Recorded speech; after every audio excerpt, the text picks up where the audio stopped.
do with the writing of that red? Nothing. Do you, before this trial, did you know who Carly Simon was? I might have heard her music, but no, I didn't. Did you know what songs Carly Simon wrote or sang? No, you had to tell me. All right. And then, if you can just remember this picture, again, the red area there that I've circled, and then I'm going to ask Michelle to take this one down and put 1830 back up.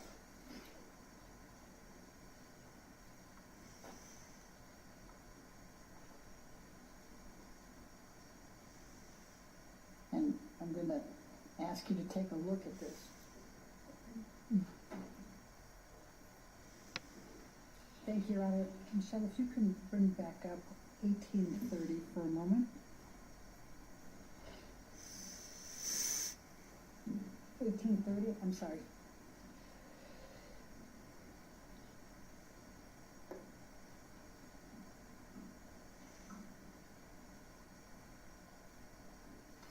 Remember, we were talking about this right before the break. It still has my highlight.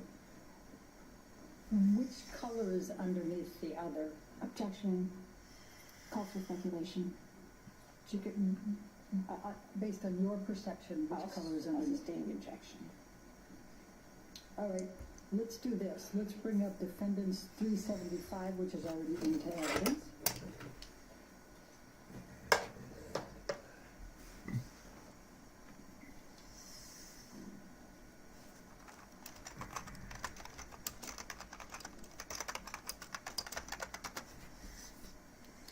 I think I need to clear that highlight, Your Honor, but I don't have the control on mine. There we go, thank you. It's in the top right corner if you need it, but that's fine. Thank you. Oh, there it is. My name is hidden. And we're going to ask you to take a look. This is the picture that we saw earlier. And do you see the area that's written in red here? Yes. Okay. What, if anything, did you have to do with the writing of that red? Nothing. Do you, before this trial, did you know who Carly Simon was? I might have heard her music, but no, I didn't. Did you know what songs Carly Simon wrote or sang?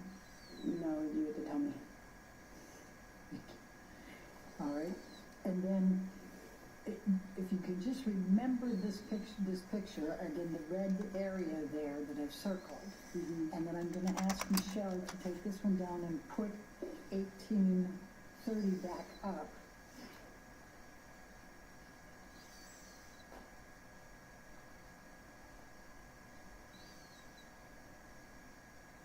And I'm going to ask you to take a look at this.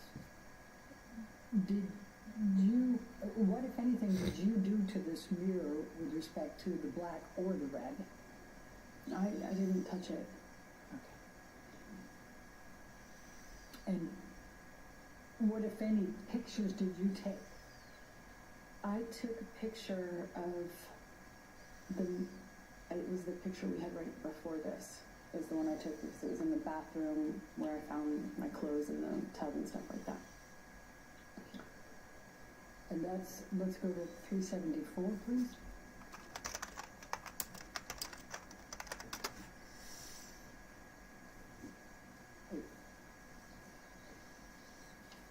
That's already in evidence.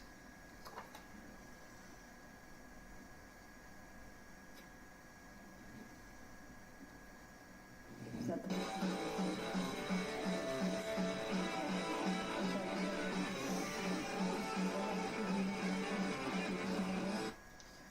the bathtub and another mirror which also had writing on it. The bathtub had a few of my clothes in it and paint, and both of the two mirrors were painted. I believe I took a picture of both mirrors. Okay. And then I'm going to ask you, Michelle, if you can bring us back to 1831.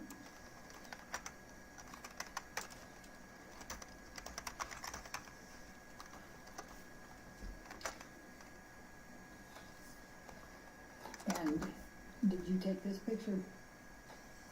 No. Okay. And do you see in the mirror there, can you see the bathtub in the back there? Yes, I can. Is that the bathtub that you're referring to? Yes, it is. And that had your clothes in it? Objection leading. I'm sorry, what if anything did it have in the bathtub? A few of my clothes with paint on them. You can see them. I think that's what I see it in the corner of the mirror. Okay. And then let's go to 377 for a moment. That was in evidence already.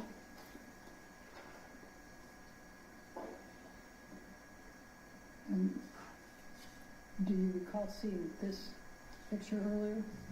I do. Okay. And now let's go to 1829, please.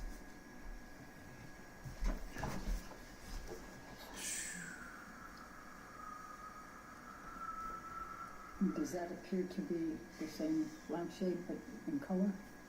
It does appear that. Okay, thank you. All right, now let's just go through. I'm going to ask you to take a look at 1834.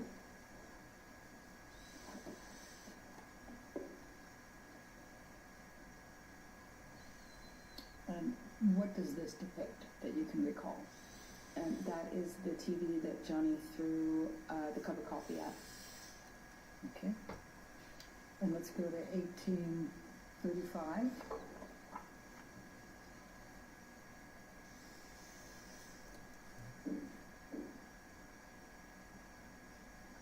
And what does this depict? One of the sofas in the living room next to the kitchen with blood on it. Okay. And then let's go to 1837.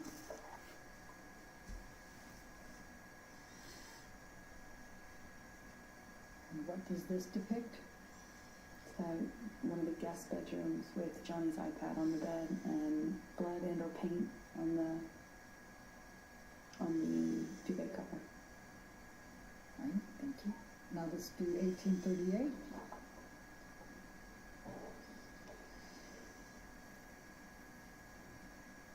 And what does this depict? A lamp that has been robbed of the shade. Okay. Let's go to 1839.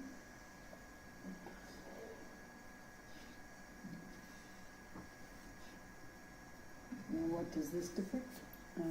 A different bed with more blood on it. Then let's go to 1840.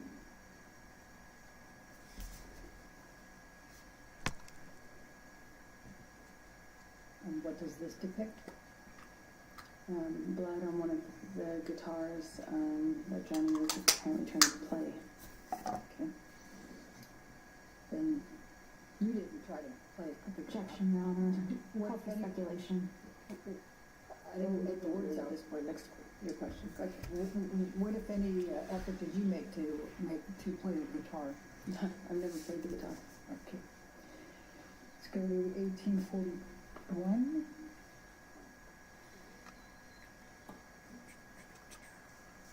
Was while holding me up against it. Is this in the bar area? This happened in 2 rooms, so it's hard to tell. Okay. The bottle into the wall, to the best of my recollection, happened in the kitchenette bar area downstairs, but I can't be 100% certain. Okay. And let's go to 1842.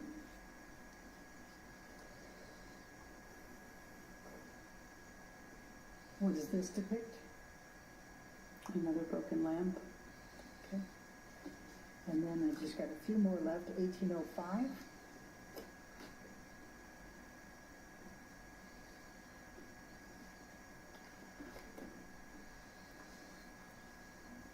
And what does this depict? Wine spill.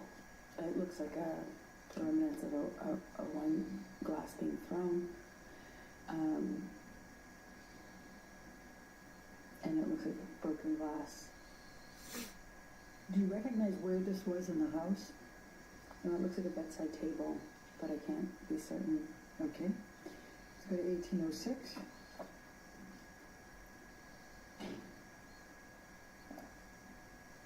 All right.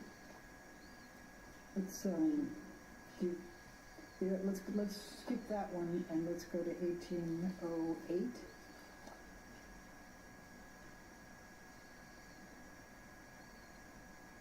Do you know what this depicts? Wine spill. Okay. All right. Now, you started to testify about what, before we go there, in these pictures, would you say they accurately depict the damage that you saw that third morning? No. What else, how are they not accurately depicting? Well, if you can believe it, this is it seems significantly cleaned up. There was much more damage, specifically broken glass. On the countertops, there was a lot of broken glass. I could feel it cutting my arms when I was trying to get up, and I could feel it underneath my feet. So I don't know when these pictures were taken, but there's been some cleanup. Okay. Now, you indicated that that Johnny had turned on your iPhone and recorded. Is that correct? Yes. Did it come a time that you discovered a recording on your iPhone from Australia? Yes, much later. There was this 5-hour-long recording, and naturally I didn't know what that could possibly be, because even though Johnny and I recorded each other often, this one was, 5 hours was unusual, and that's when I discovered that there had been this recording of the end of that Australia incident, if you will. And did you listen to that recording? I have heard it, yes. And does it accurately represent what was depicted in that recording? Objection, form, lack of foundation. Your approach, I'm not sure.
Test.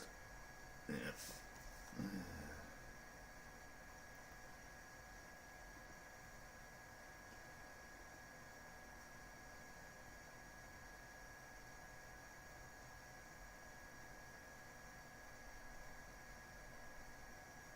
Test. Ms. Perhoff, just could you tell me the number of that, the exhibit number, so I can... 378. Thank you. Thank you, Aaron. Thank you.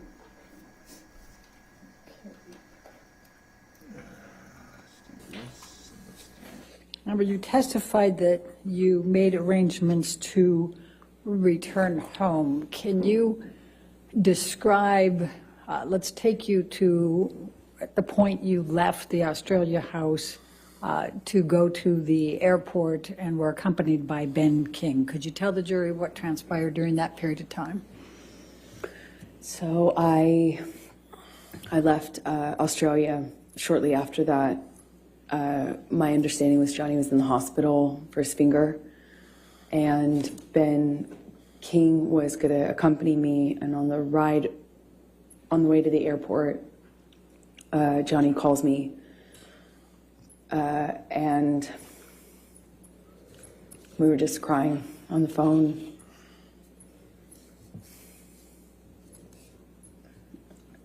He was crying.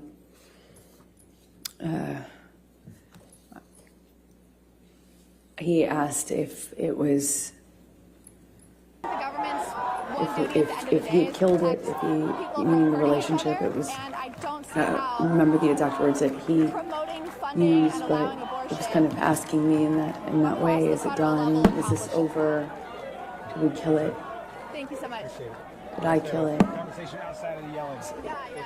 That sort of thing. I don't remember what I was saying to him, but we hung up as I went into the airport.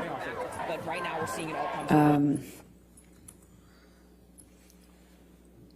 I had a mix of feelings.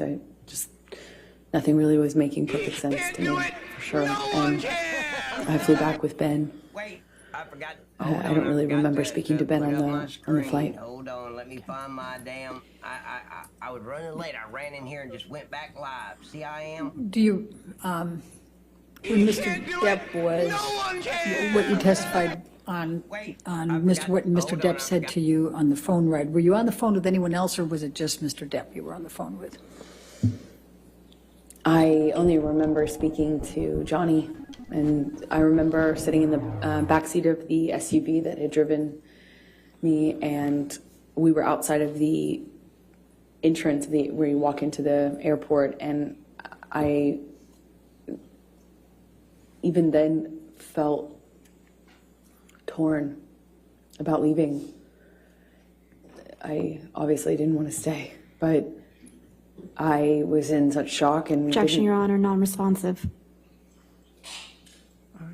I don't know how that's non-responsive. We're going to ask you a question again. Okay. Please tell us how you felt at that point and what Mr. Depp was saying to you. I remember Objection, Your Honor, asked and answered. She was in the middle of responding to it, Your Honor, and Your Honor said It was a different question, but I'll sustain that objection if you want to ask a question. Okay. How did you feel at that time? I felt destroyed. Like my heart was broken.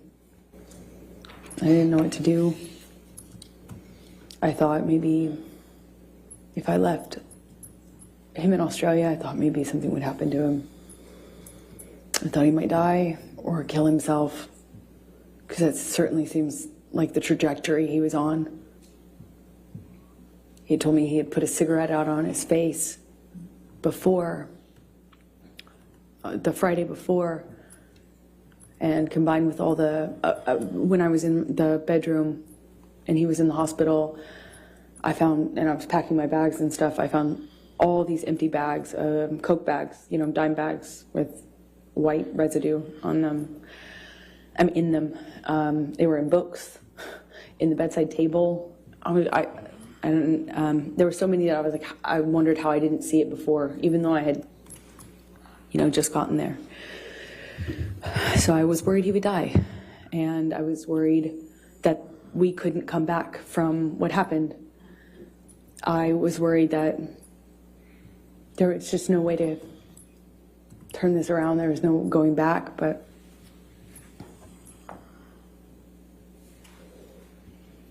shock. Shock. So you flew out of that airport. Did you have a stop anywhere before you went back to LA? Objection, relevance. In a minute, I'll show Overruled. Yes, we did. We stopped in an airport. I think it was, we stopped at the Sydney airport from Brisbane, I believe. And did you have to change gates there?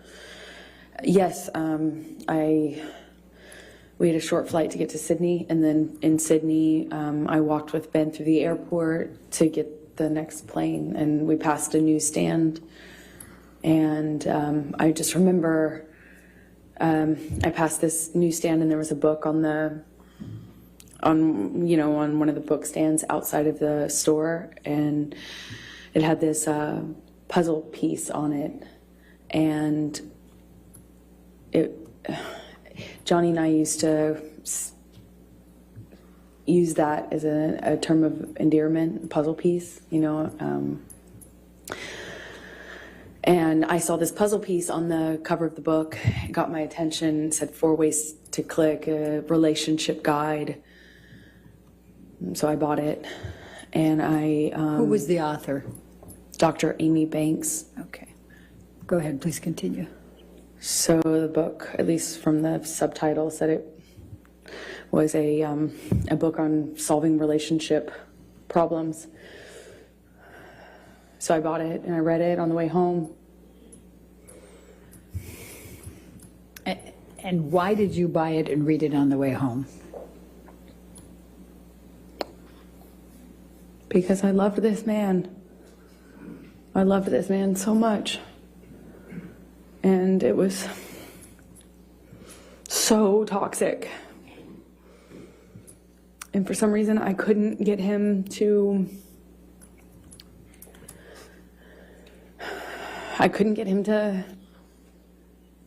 not hurt me. I could. And it seemed like I was hurting him. But we loved each other so much. At least I loved him so much. And I didn't know what to do. I didn't know what to do with this relationship. It was awful and toxic, but it was so important to me, and I loved him so much. I would have read 1,000,000 books. So when you got back to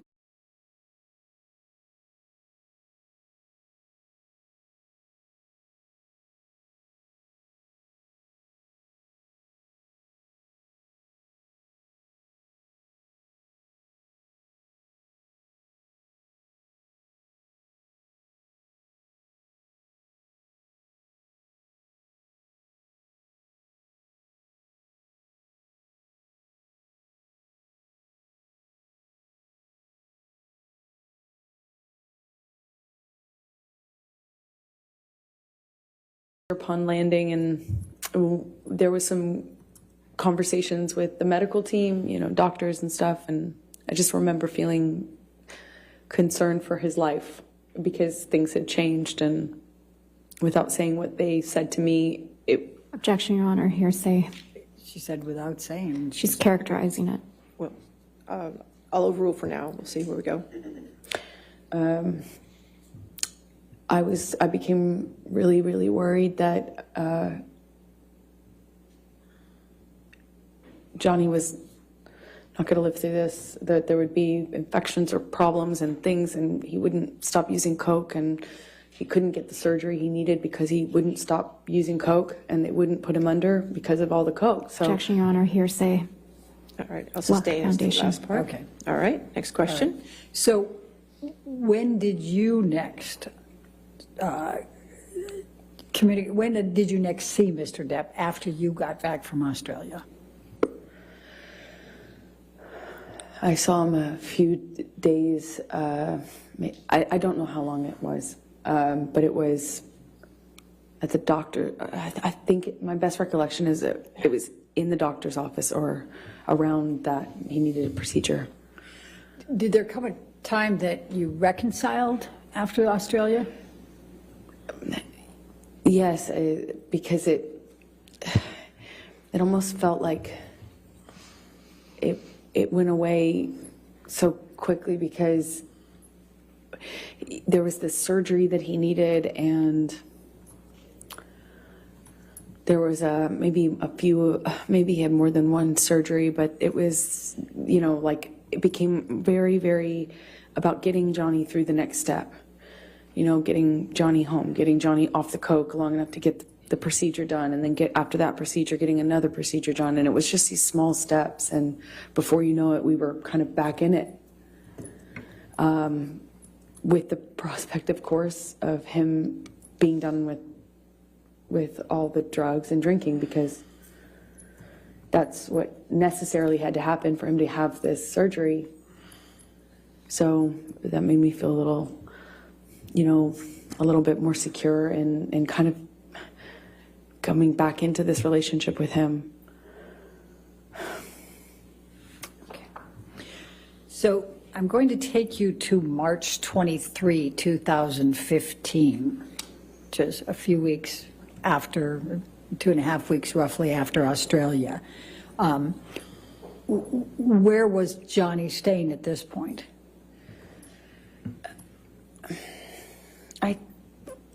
I think he was staying at the Eastern Columbia, at the ECB. Yeah, he was staying at the ECB at the time because we were kind of in the bedroom together the night of the 22nd, which is when he passed out, how I found his iPad. I'm sorry, when you... I found his iPad open. He was texting someone he was texting this woman that he had had a relationship with on and off, kind of at the beginning of our relationship. So I recognized the name, but the date was right after the wedding. I saw it. He had gone to her house after we got married. Like, upon touching down in Los Angeles, I think it was the next day, he went to this woman's house that he has this sexual relationship with. And What did you do as a result of seeing that on the iPad? I freaked out. I immediately, confronted him about it. I was, I didn't care in that moment if he did kill me, which is likely in confronting him at that stage of our lives. I didn't even care anymore. At this moment, he had already ripped my heart out. It's like, I've just been through after having been through what I went through in Australia. Just weeks prior, I see this. It was like,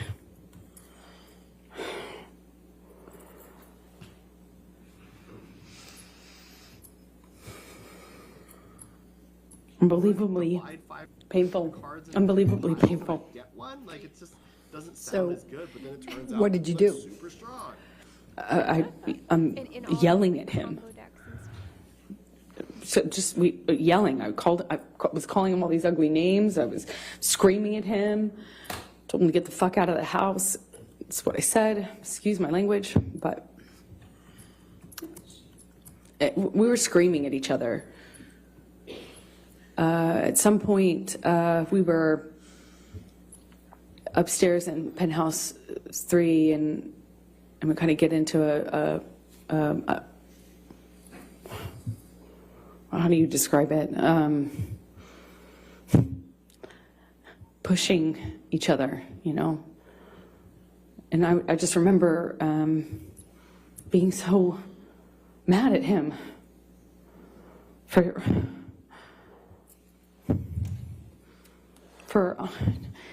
cheating on me and doing so in this way, right after the wedding. And then right after my wedding, go to see him, and then Australia happens, and it just felt like everything came crashing down, and I was so hurt. Anyway, I break out of his grasp at some point, and I go into my sister's room. The apartments in the ECB are connecting, at least 3 of them are, and they connect from upstairs only. So you could get from Johnny and I's apartment into the neighboring apartment where Whitney, my sister, was staying at the time. And then you could go from that apartment into penthouse 5. Again, still on the top floor. So I went through Johnny's office, which is how you access the door that gets you into Whitney, the neighboring apartment where Whitney was, my sister. And I went in there and woke her up crying, screaming, saying, what am I going to do? Can you Objection, Your believe Honor, this? hearsay. Sorry. All right, I'll sustain. I don't know, that wasn't offered to prove the truth of the matter. I'll Asserted sustain. In any event, all right. Sustain the objection. Okay, so you went to Whitney's, don't tell the jury what you said to her, but what happened next?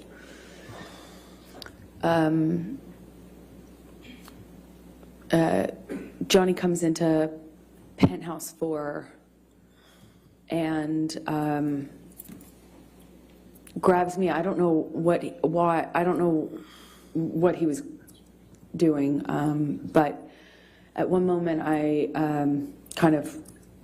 I'm aware that my sister's somewhere nearby, and I thought about that. I just remember thinking about that, and he.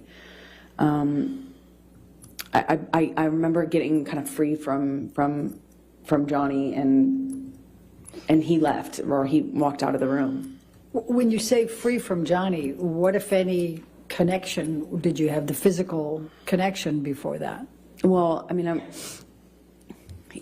trying to stand up for myself, and Johnny would, at that stage in our relationship, he would just throw me, shove me, hit me in the face. I mean, it was just like, all I could do is just try to fight back, or try to not get more hurt than not doing anything would have certainly left me. I don't really recall specifics. I remember at one point he had his uncasted hand in my hair, and I was looking at the carpet. I don't know what happened immediately after that, but I remember he left. He was out of the room for a while. I don't know how we got into, I think I heard him in P5. Again, this is the neighboring apartment of that. So there's P4 in between, and P5 is the corner. And that apartment was empty, basically. And so I used it, the top bedrooms, the bedrooms on the top floor as my closet, and I had all these clothing racks and shoe racks and stuff like that in there. And then it had another level, the mezzanine, which is it hung over the rest of the bottom floor. And I use that as my office. And the bottom floor is, of course, the living room with just some sparsely decorated, just some big couches and a low table. And I I hear him in penthouse 5. And on the lower level also is another painting studio, like painting area of mine. So I go in there because I hear him, and he's screaming, but I don't know why. I don't know who he's. My understanding was he was screaming at me, but I wasn't in that apartment.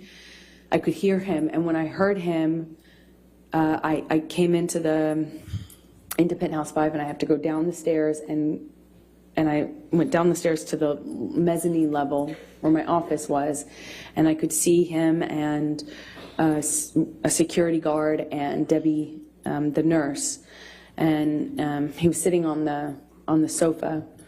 Debbie came up the stairs because I'm screaming back at him. She came up the stairs, I think, and she came up, and he threw the Red Bull can up at me, certainly, but it kind of either hit or narrowly missed Debbie.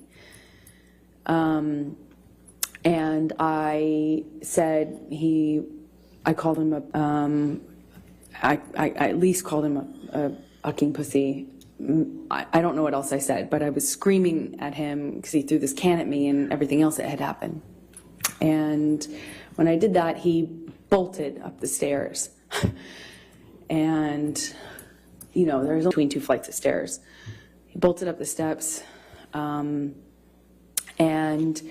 I don't know my head, my hair, and kind of was yanking me down and hit me in the face with this struggle we had before we kind of break away. Whitney, my sister, all of a sudden put herself in between, like in the line of fire or whatever. She just all of a sudden was there and was trying to get Johnny to stop. Her back was to the staircase, and Johnny swings at her, and Johnny swings at her, and I don't even wait for swung at him.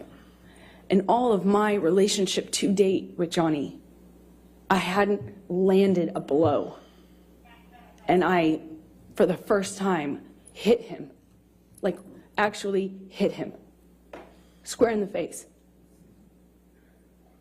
He didn't push my sister down the stairs. And all my time of being in that relationship to that point, hadn't even landed one on Johnny. Sure, I had tried to fight back, threw my arms, flailed my arms, hit whenever I could to try to block blows myself, but never landed anything. And Johnny kind of looked stunned and then laughed at me and then lunged at me again. And before I know it, security stepped in between us and pulled Johnny away. And I went upstairs with my sister, and we locked the door, and I could just hear all this commotion happening in Penthouse 5. I could hear him raging, destroying my things. I could hear it. And at some point I saw it the next day. Tell the jury what you saw the next day. All my clothing racks were toppled over, shoe racks toppled over, thrown down the stairs. Desk, everything on my desk wiped off.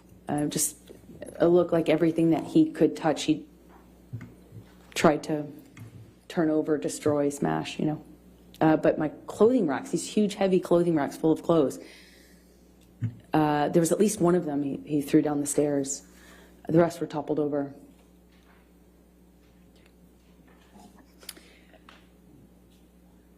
Amber, I'm going to fast forward to December 15, 2015. Were you and Mr. Depp together at that time? Yes, we were. Did you have a fight that night? December 15th, yes, we did, but I don't recall. I don't recall what started the argument. We had had periods leading up to that were really beautiful and really good, and then periods that weren't. Well, let's talk about the December 15, 2015. What do you recall of your fight that night with Mr. Depp? I remember him chasing me in the kitchen. I remember throwing something in his direction to slow down his momentum. I remember him screaming. I remember him getting on top of me at some point, toppling me. Mostly at that moment downstairs, he was hitting me in my face. Again, this is another example of when I wish so much I could tell you an exact sequence, but I can't. It's flashes. So I'll tell you what I do remember. I remember at some point trying to flee upstairs, and we had he got a hold of me and I got free, and I managed to get all the way up the stairs almost. I was on the last flight, and we'd had some interaction where I think I said something to him on the stairs. It might have been broken up, and I think I said something on the stairs, and I just remember how quickly he shot back up those stairs and grabbed me by the back of my head, and slammed his hand on my head. And I went down on the stairs, and he overtook me. I remember him so well. I remember his boots and the sound they made. I remember him grabbing my hair, my head, and kind of dragging me up the stairs the rest of the way. He dragged me into the room that those stairs open into. It's like a salon foyer area. And we had this argument that kind of, you know, was a shoving match that I was losing. By the second or third shove, he sent me toppling over this chaise lounge, like a little low-lying sofa seat. And I hit my head on the brick wall. There was an exposed brick wall. I remember I stood up, and I remember Johnny asking me if I wanted to go. And he did that thing where he's like challenging me. He said it in that way, challenging me to stand up and get back up. And when I did, he said, "Oh, you really want to go now, tough guy?" Shoved me back down. "Oh, you really want to go, huh? Oh, you're so tough." I stood back up again. This time he hits me in the face. I stand back up and look him right in the eyes. And it was just a really still moment. I'll never forget it. Really still. I stood up and he said, "You want to go again, tough guy?" And I just looked right at him, just looked right at his face. And he balled up his fists, leaned back, and headbutted me square in the nose. Just right as I stood in front of him. I was a foot from him. Just slammed me right in the nose. Instantly, searing pain.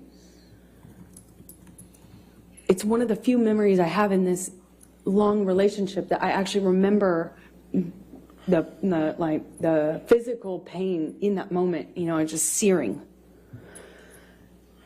And I remember thinking, you have your hands free. You know, like I had time to think. You have your hands free. You could have hit me with your hands. Why did you headbutt me?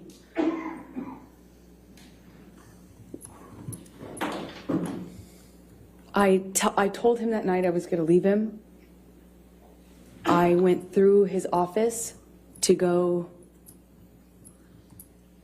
into the other room where I kept all my stuff. We had another struggle. He overtook me. I was trying to hit him off me. I was trying to get him to trying to get his body off of me, and he was just pummeling me. I don't know how else to describe what I was. I went down to the floor.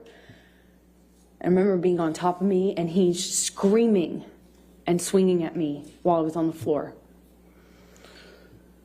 He had me by the hair and dragged me the rest of the way from the office into the neighboring room, the neighboring apartment.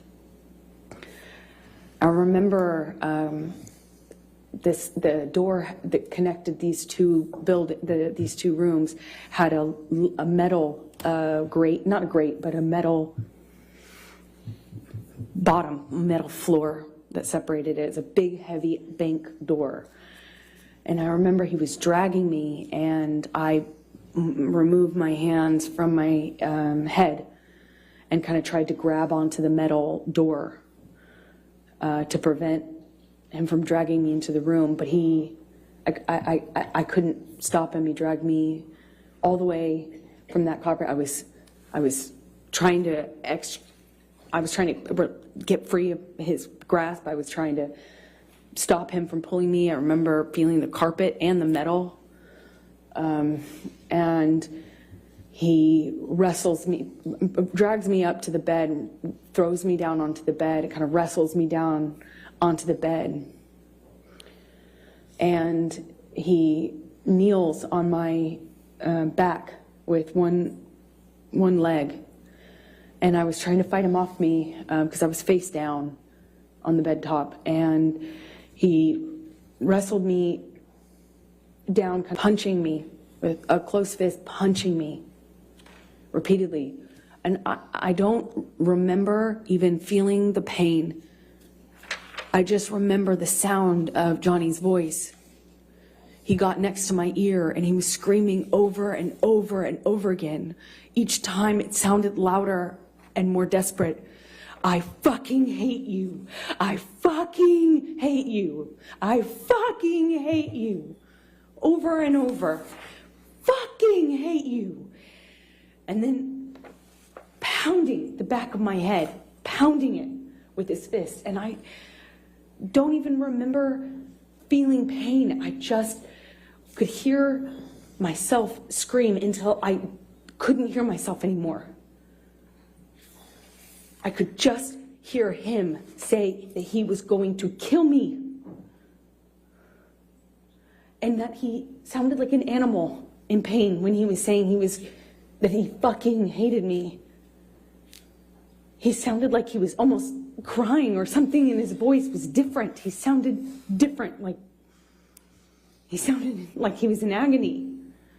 It was high pitched and over again, and I got really still. And it felt in my body like quiet. And I thought, this is how I die. He's gonna kill me now, and I'm not. He's gonna kill me, and he won't even have realized it.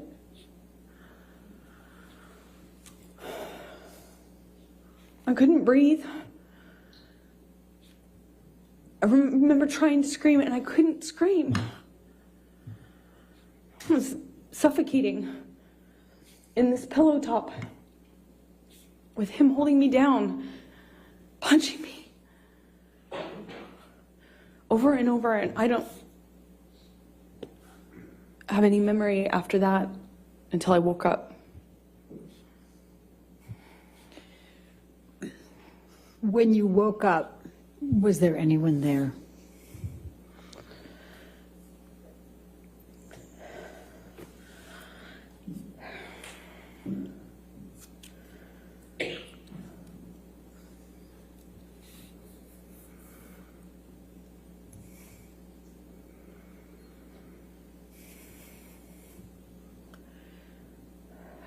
I remember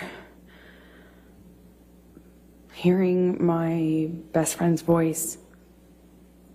I felt like it came, felt like it was like on a speakerphone, like it came from everywhere. I just heard her voice in a weird way. It felt like it was coming from two directions. And I realized that I was sitting on the edge of the bed, on the carpet of the floor against the broken frame of the bed. And there was a low-lying bed with a really thick wooden frame. And it was broken from his boot trying to get a purchase on it while he was... Objection, Your Honor, calls for speculation. I could feel it. Overruled. Thank you. Please continue. I was there for it. And while he was on top of me, I could feel that. I could feel him trying to get balance. I could feel him slipping. I could hear it. I don't know how I got off the bed. I don't know what happened to me from the time I stopped hearing myself scream. I don't know what happened to me. It's a really weird feeling because next thing I remember is leaning against the broken part of the bed and on the carpet, and my friend saying, "Oh my God, oh my God." Objection, Your Honor. Hearsay. Sustained. Okay. Go ahead. And without And then saying what Rocky said. I eventually, she called the nurse, Nurse Erin. She got something out of the freezer for my face. She did a concussion check with Erin on the phone.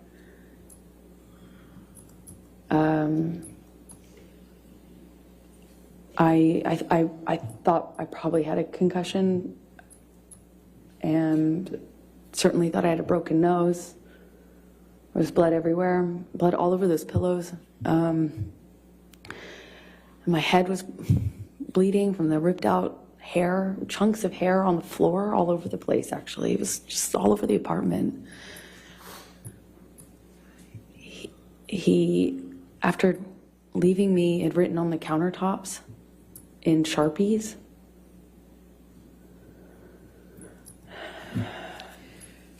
Michelle, I'm going to ask you to bring up Defendants Exhibit 510.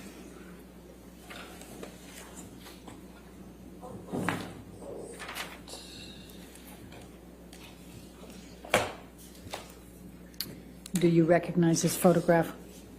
Yes, I do. And does it accurately depict the scene portrayed? Yes, that's the next day, I think. Your Honor, I'm going to move the admission of Defendants Exhibit 510. No objection. All right, 510 in evidence. You can publish it, please. Thank you. And could you describe to the jury what that is? It was chunks of my hair that Johnny ripped out while dragging me and punching me. Thank you. Michelle, could you bring up 513, please? Defendants 513.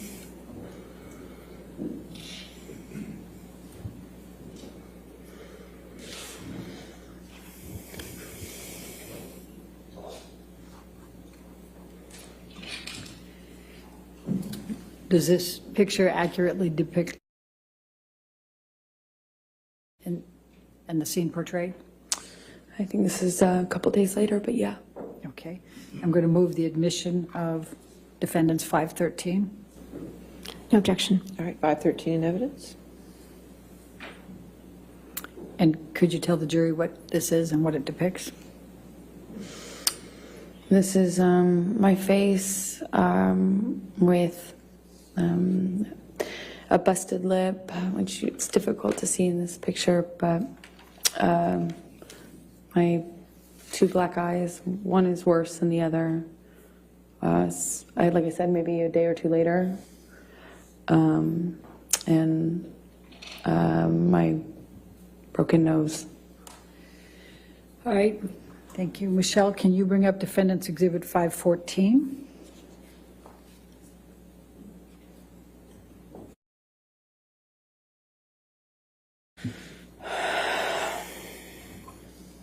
Does this accurately portray the scene depicted? Yes, that's my face sometime after. Your Honor, I'm going to move the admission of Defendants 514. No objection. 514 in evidence. You can publish. All right. If you could just briefly describe for the jury what this one is. That's my face. Some time after, and Johnny beat me up. Thank you. Michelle, if you could bring up Defendants 515.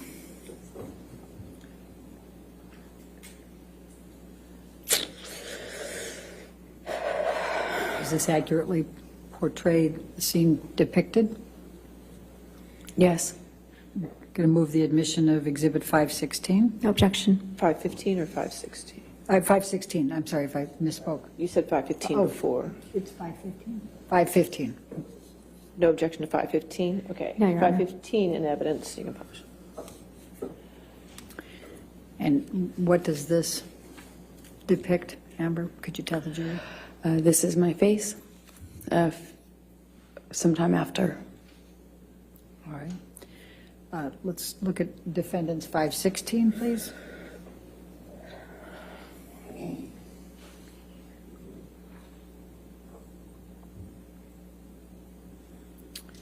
Does this accurately portray the scene depicted? Amber? Yes, it does. This I'd is maybe. Wait, let me move it first. May I move Sure. the admission of Defendants Exhibit 516, No objection. 516 in evidence. published to the jury, please? Okay, Amber, go ahead and explain what it is. I think this is maybe that night or the next night after Johnny left me on the bed. Let's go to 517.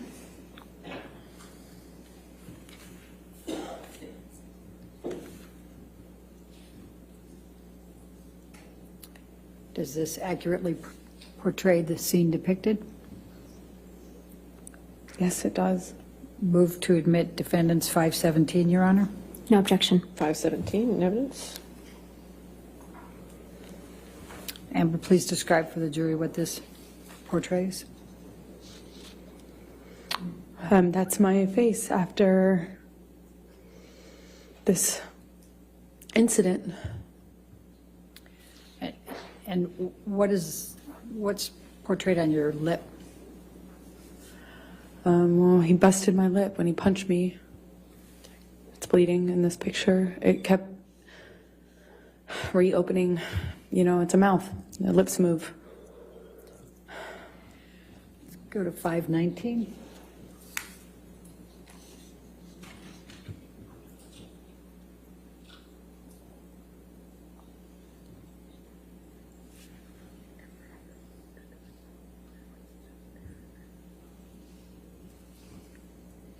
Does this accurately portray the scene depicted? Yes. Move the This- admission of 519. No objection, Your Honor. 519 in evidence. And tell the jury what this shows. This is my lip a few days later.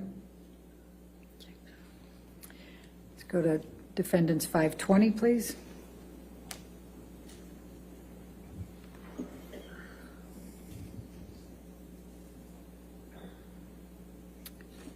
Does this accurately depict the scene portrayed? Yes. Move the admission of defendants 520. Is it 521 or 520? 520.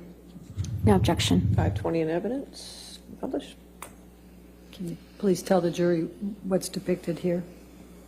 That's my scalp with a chunk of it missing from when Johnny was dragging me by my hair.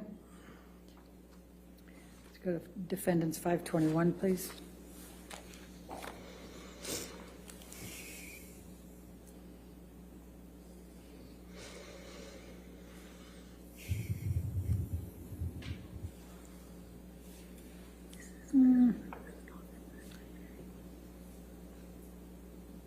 I don't think that's the same. Let's take that one down. Let's go to 522.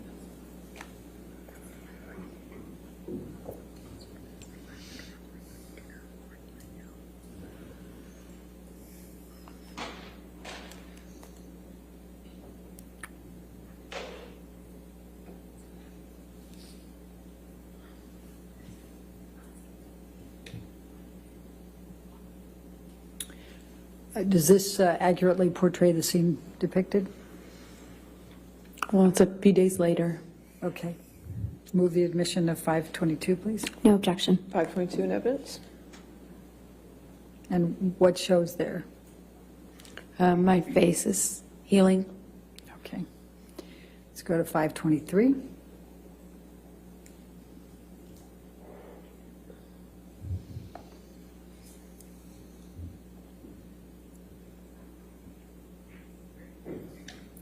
Does this accurately portray the scene depicted? Yes, I think this is day or so after, maybe longer. I can't tell, but yes, it does. Move the admission of 523. No objection. 523 in evidence. And I'm just going to draw your attention, Amber, to an area up here. What, if any, bruising did you sustain in that area? Objection leading. What, if any? I'll sustain the objection. Okay. It's What, if any, bruising did you sustain? Same objection. I'll sustain the objection. What injuries did you have?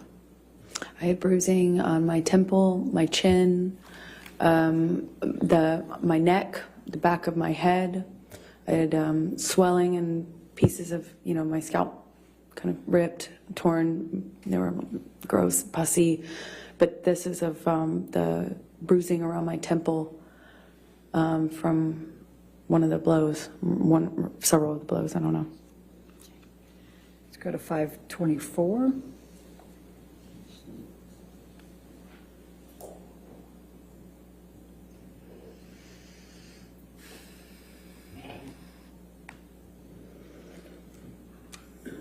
Does this accurately portray the scene shown? Yes. Okay. Move the admission of 524. No objection. 524 in evidence? And what does this show? It's, I had a pretty, can I touch the screen? Yes. Yes. Yes, ma'am, you can. Yes. And I had a pretty gross bruise right there in my head, on my temple. It's difficult to see it in this light, but I remember it was pretty ugly. Now let's go to Defendants 509.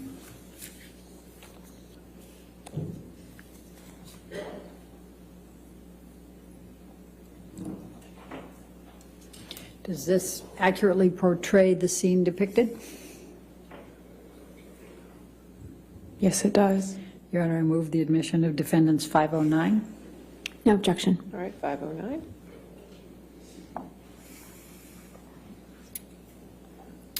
Will you please tell the jury what this is?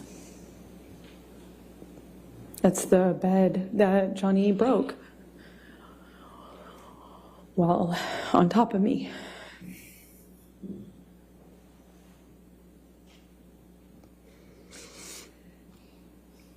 All right, let's go to Defendants 511, please.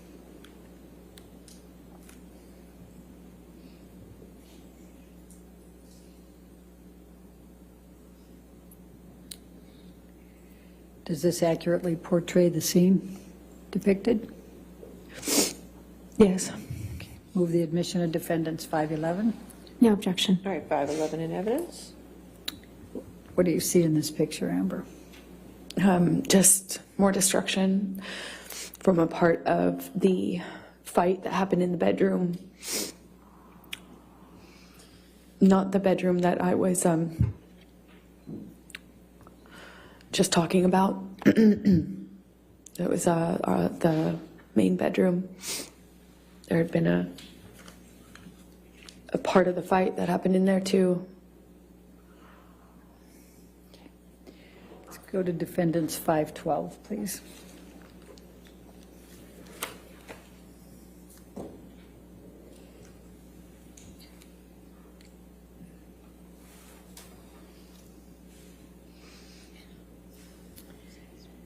Does this accurately portray the scene depicted?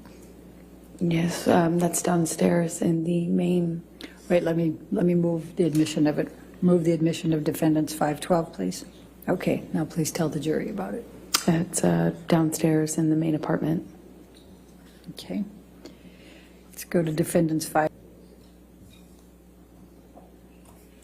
And does this accurately depict the scene portrayed? Yes. Move the admission of, tell the jury what this is. This is Johnny's graffitiing on our kitchen counter that he left on his way out, I suppose. All right.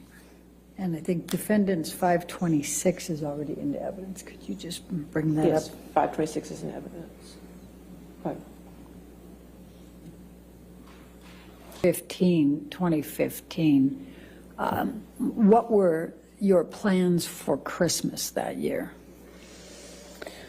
Well, up to this point, the plan was to have our families join us. We would go with the kids and celebrate Christmas together, as a married couple. And we would all go to Johnny's Island, and he had invited my best friend at the time, Rocky, and her family, meaning her mom and her fiance, and my parents, and my sister, and we were all going to go to this island I've told you about that Johnny has in the Bahamas and spend it together. And that was the plan leading up to this. And what, if anything, changed as a result of this night of December 15, 2015? After they saw my face, no one wanted to go to the island anymore with Johnny. They wanted me to leave him. On December 16? That's right. I was promoting The Danish Girl, the film I had done earlier in the year in London before going to see Johnny in Australia. So I was promoting that film that had been completed, and they asked me to make an appearance on a night show called The James Corden Show. After this happened, and I did the first concussion check with Aaron on the phone, I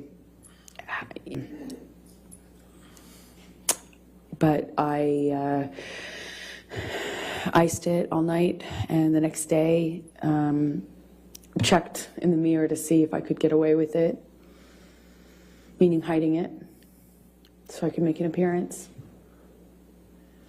And I gambled and thought maybe I could pull it off. I had my hair and makeup team come, and they worked around it, meaning worked around the lesions on my head with the hairspray, because that stings, and worked around the bruising by covering it with heavier makeup than normal bruise covering makeup.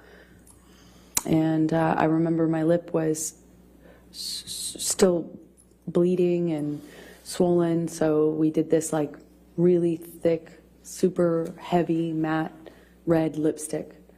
You know, I remember very well at the time that we had no choice in color, and that was one of my favorite colors to wear, and in this occasion we had no choice because nothing else would hide my busted lip. And I went on the show, did what I always do. I told people I had an accident. Objection, Your Honor, hearsay. Sustain the It's not objection. offered to prove the truth of the matter, but, Sustain. because you didn't have an accident. but- Your Honor. All right. I'll sustain the objection. Okay. Time that you changed your mind and went to the Bahamas with Mr. Depp for Christmas? Eventually. 2015. Eventually I did. Okay. And you went there with whom? I went with Johnny's kids. I was, you know, obviously I didn't see Johnny after this because he didn't face the damage he caused in my experience. He was never around for the cleanups. And so he wasn't around for a few days. And I eventually heard from him, and he said he wanted to talk. And then he understood that it couldn't go back, you know, like almost as if he understood that I wouldn't forgive him. Case, because, you know, how could I put up with this, right? But with the understanding that we were done, I could, you know, allow for us to have one last conversation, I suppose. But I just, you know, it's like,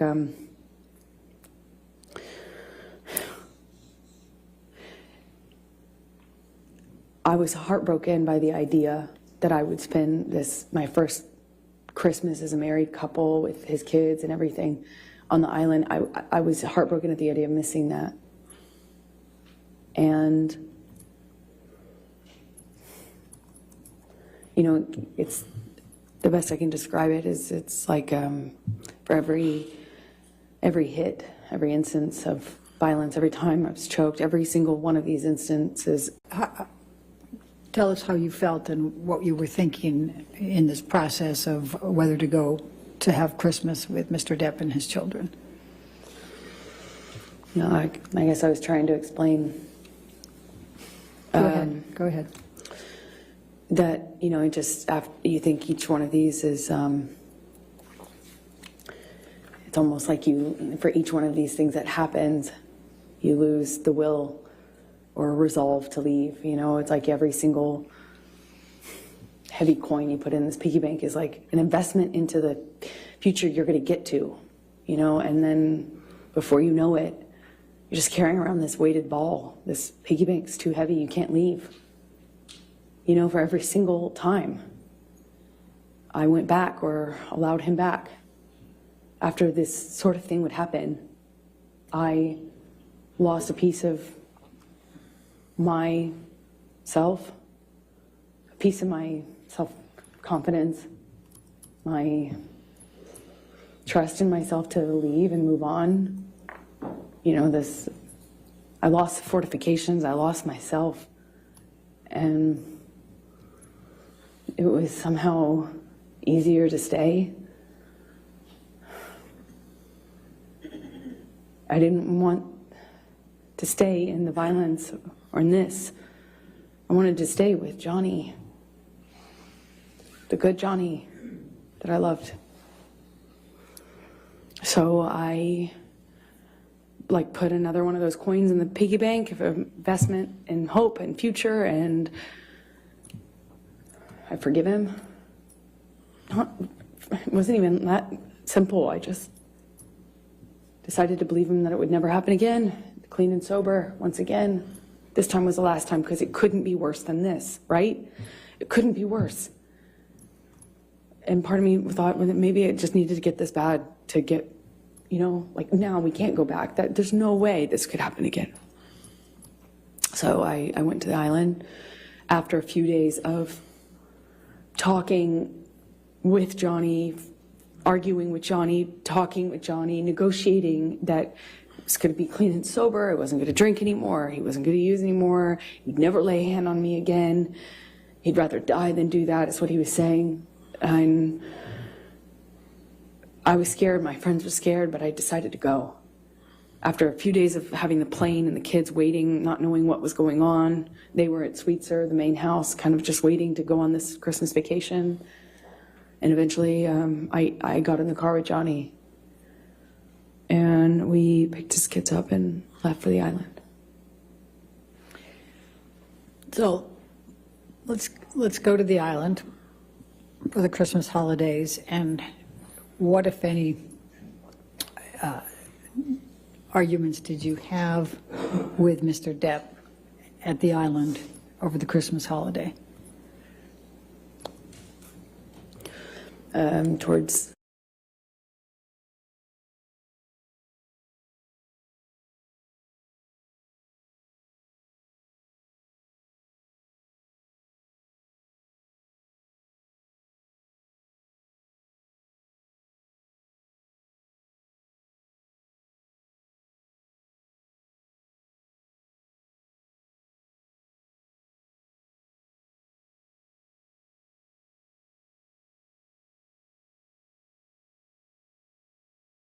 thing like that. And I'm sensitive at this point to the clues that I can pick up on to know what pattern of behavior I'm dealing with, because they made a huge difference in my life. So if I knew what he was on and what he was doing, I could react accordingly. So I'm picking up clues. I'm sitting next to him and he's nodding off, and every single time he kind of like nods off, he dumps this glass of wine on my lap. And I say every single time because it happened like 3 times.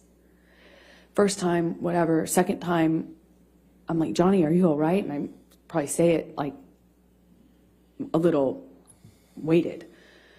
I got to deal with. He just had promised that it was clean and sober. We had this horrible thing happen in December. I thought we were moving forward. And the third time this happens, I jump up. I already changed my pants twice.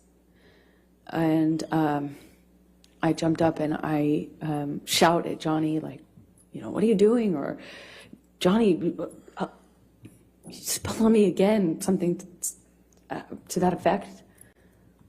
And I get up, like get up off the couch, and Johnny's son says, Objection, Your Honor, hearsay. Your Honor, not offered to prove the truth of the matter. It explains what's coming. Give you a good approach, I just don't know.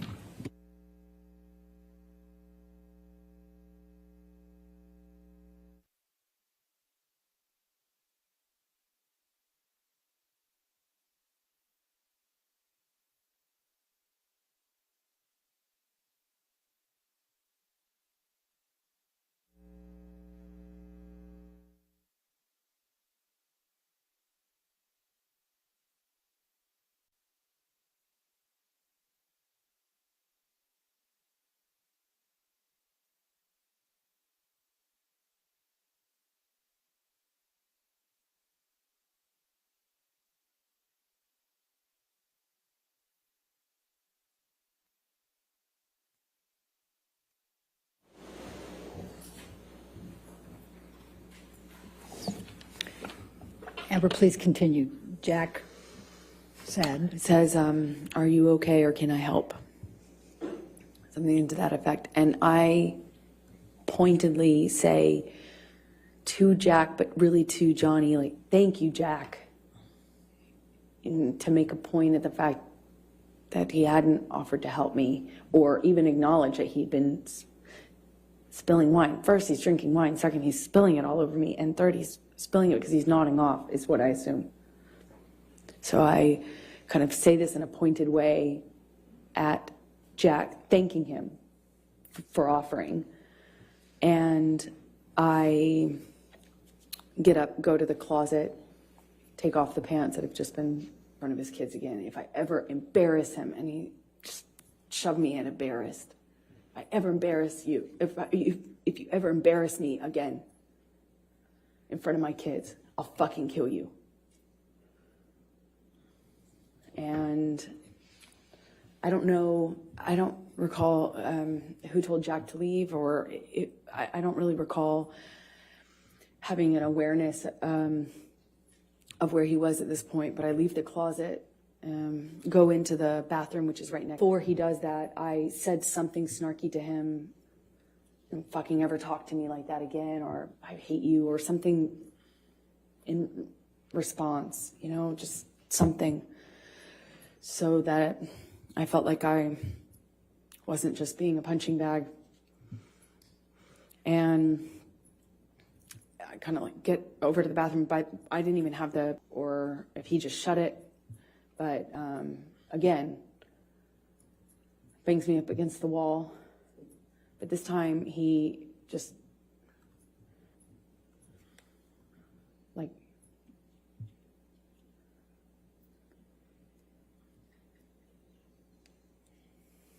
I was wearing this peach, kind of like netted kind of style swimming suit underneath. That's what I had on from the waist down, and he just grabbed me.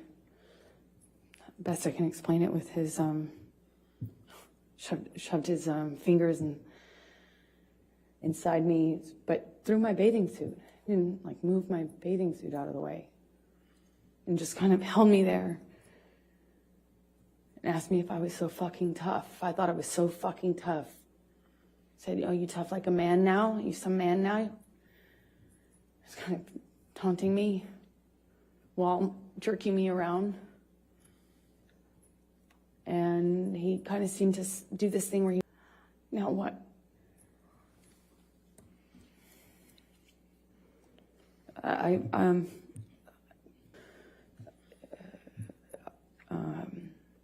I just remember his hand landing on the back of my shoulder neck area. I remember trying to get him off of me.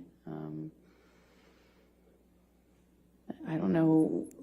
I don't know what the next thing that happened was, but I do remember I knew I needed to get away from him.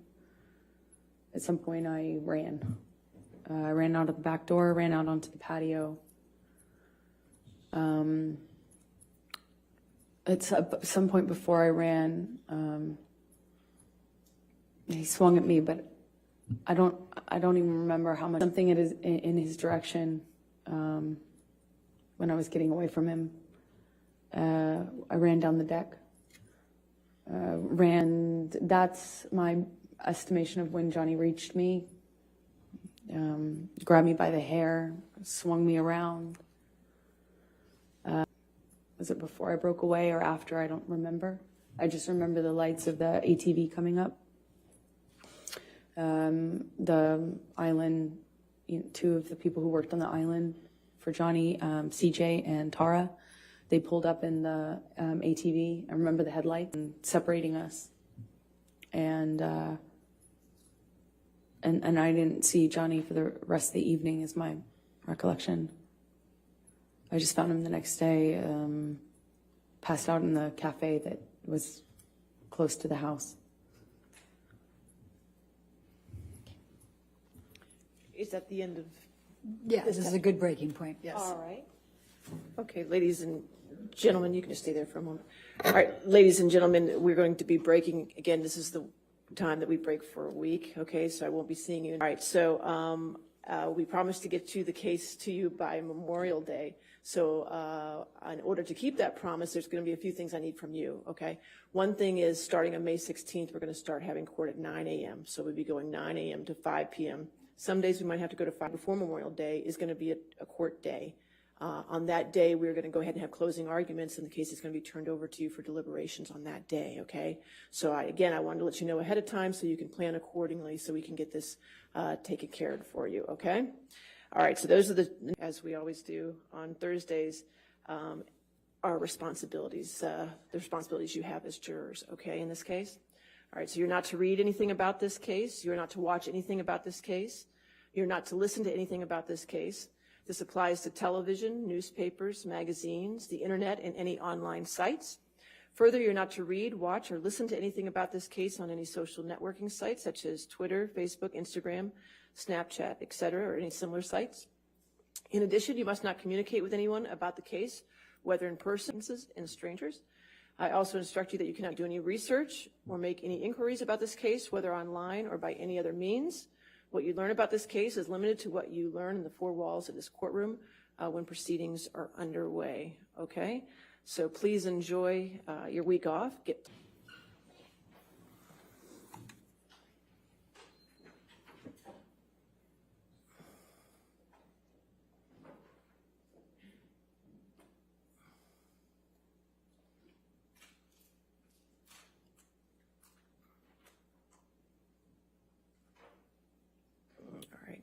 And again, ma'am, since you're still in the middle of your testimony, you can't discuss your testimony with anybody to include your attorneys, okay? You can step down, though, and have a seat with your attorneys. I have a few housekeeping matters I want to take care of before we finish.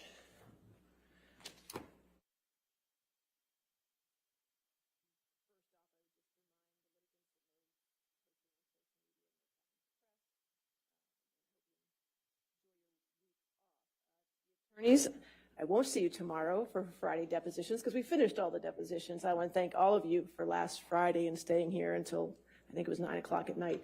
But we got them all done, and I really appreciate all your work on that. It does mean a lot. And now you're rewarded because you don't have to.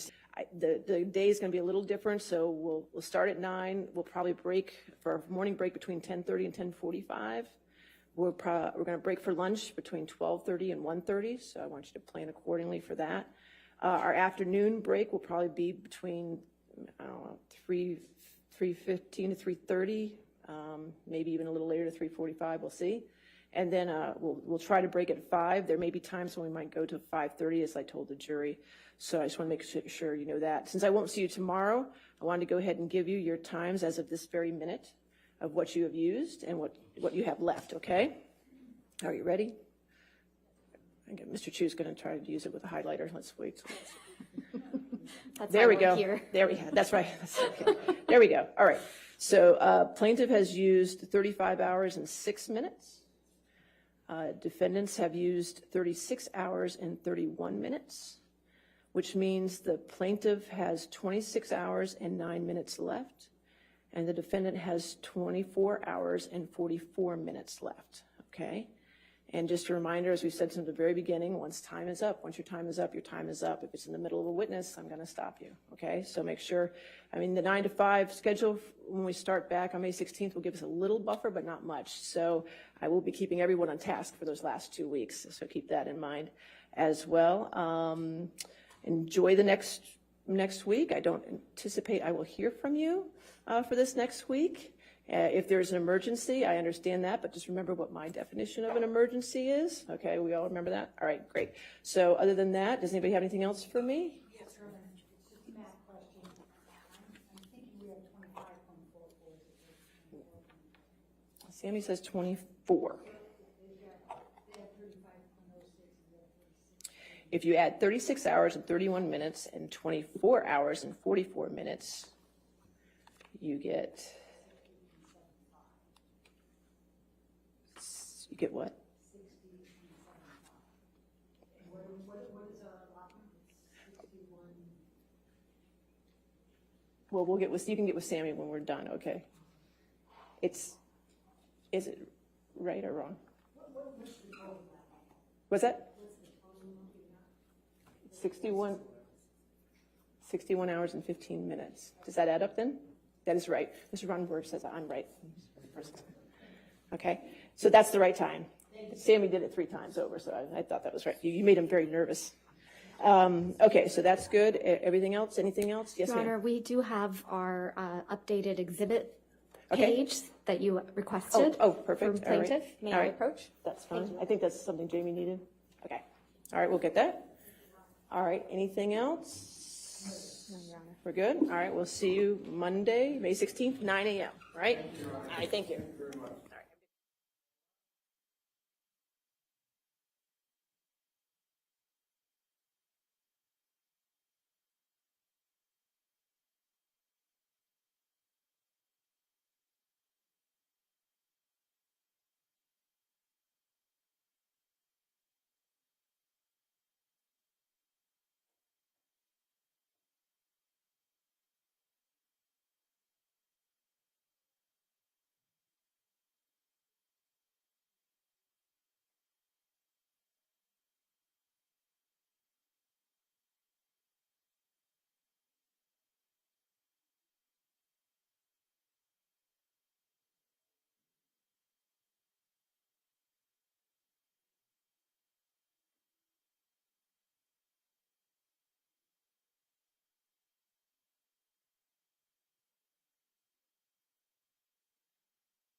morning, Judy. Good morning. All right, before the jury comes out, I just want to let you know for planning purposes, I plan to go to 5:30 today because we lost a little time throughout the week. So we'll go to 5:30 today. And then starting when we come back on May 16th, I want to start at 9 o'clock, okay? So we'll be going 9 to 5, starting for those last 2 weeks, just to give us a little bit more of a factor there so we can get all our time in, okay? All right. Okay, yes, ma'am?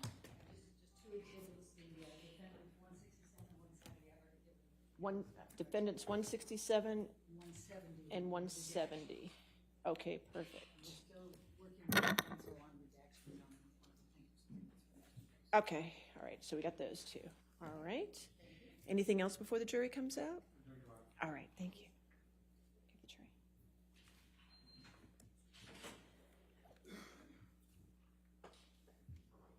All right.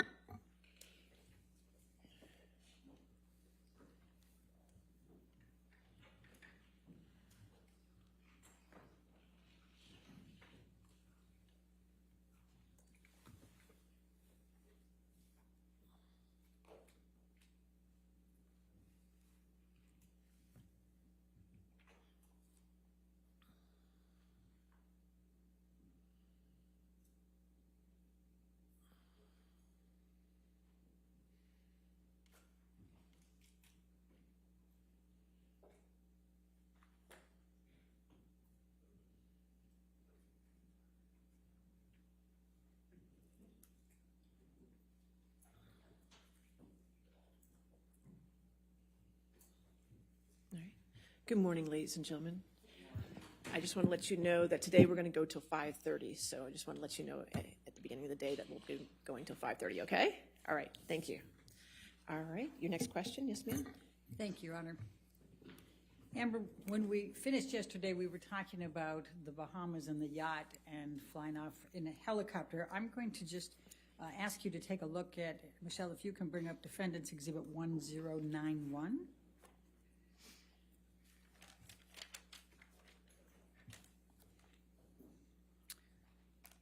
I think that's 1090.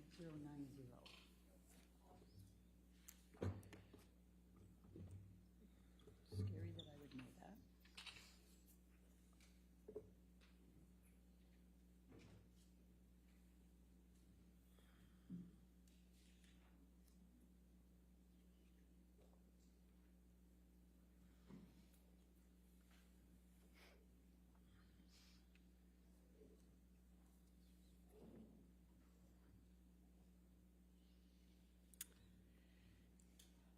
Do you recognize this picture? Yes, that looks like the picture I took of Johnny in July, around July 2013. Okay, and why did you take this picture? Because at the time, I was already sensitive. I'd been in a relationship with Johnny for over a year,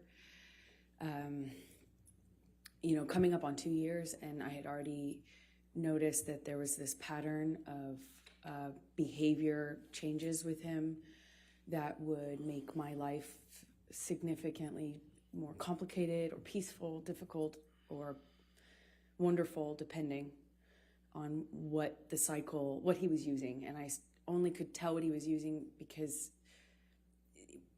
I would have to look for clues, and he would pass out and get sick and lose control of himself, and then people would pick him up and clean him up and fix it, and he wouldn't either remember, or he would deny it, or he would accuse me of saying that this had happened when it didn't, and there was no one to back me up.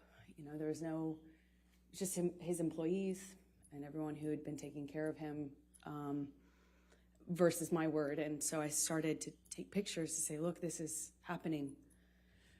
This is, I understood enough about addiction to know that you have to hit rock bottom. Like, you have to have some consequence for your action or for your behavior if you ever change to get better. And it seemed to me like that was not happening. So I noticed a behavior pattern change, and he started to, instead of,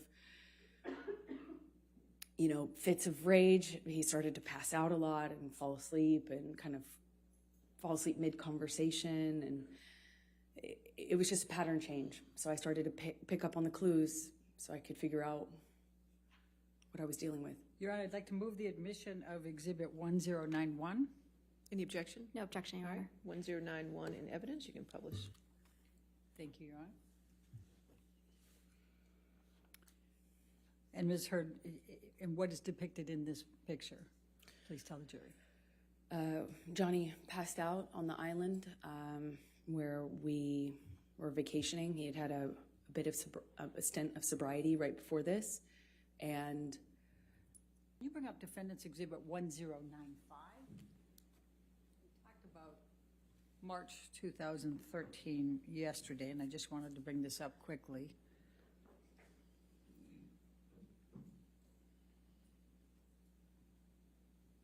it was taken. Before you go further, did you take this picture? Yes, I did. Your Honor, I'd like to move the admission of Defendants 1095, why you took this and when you took this. This was after a several day bender, a binge of Johnny's. The 22nd of March, which we talked about yesterday, about he tried to burn a painting. He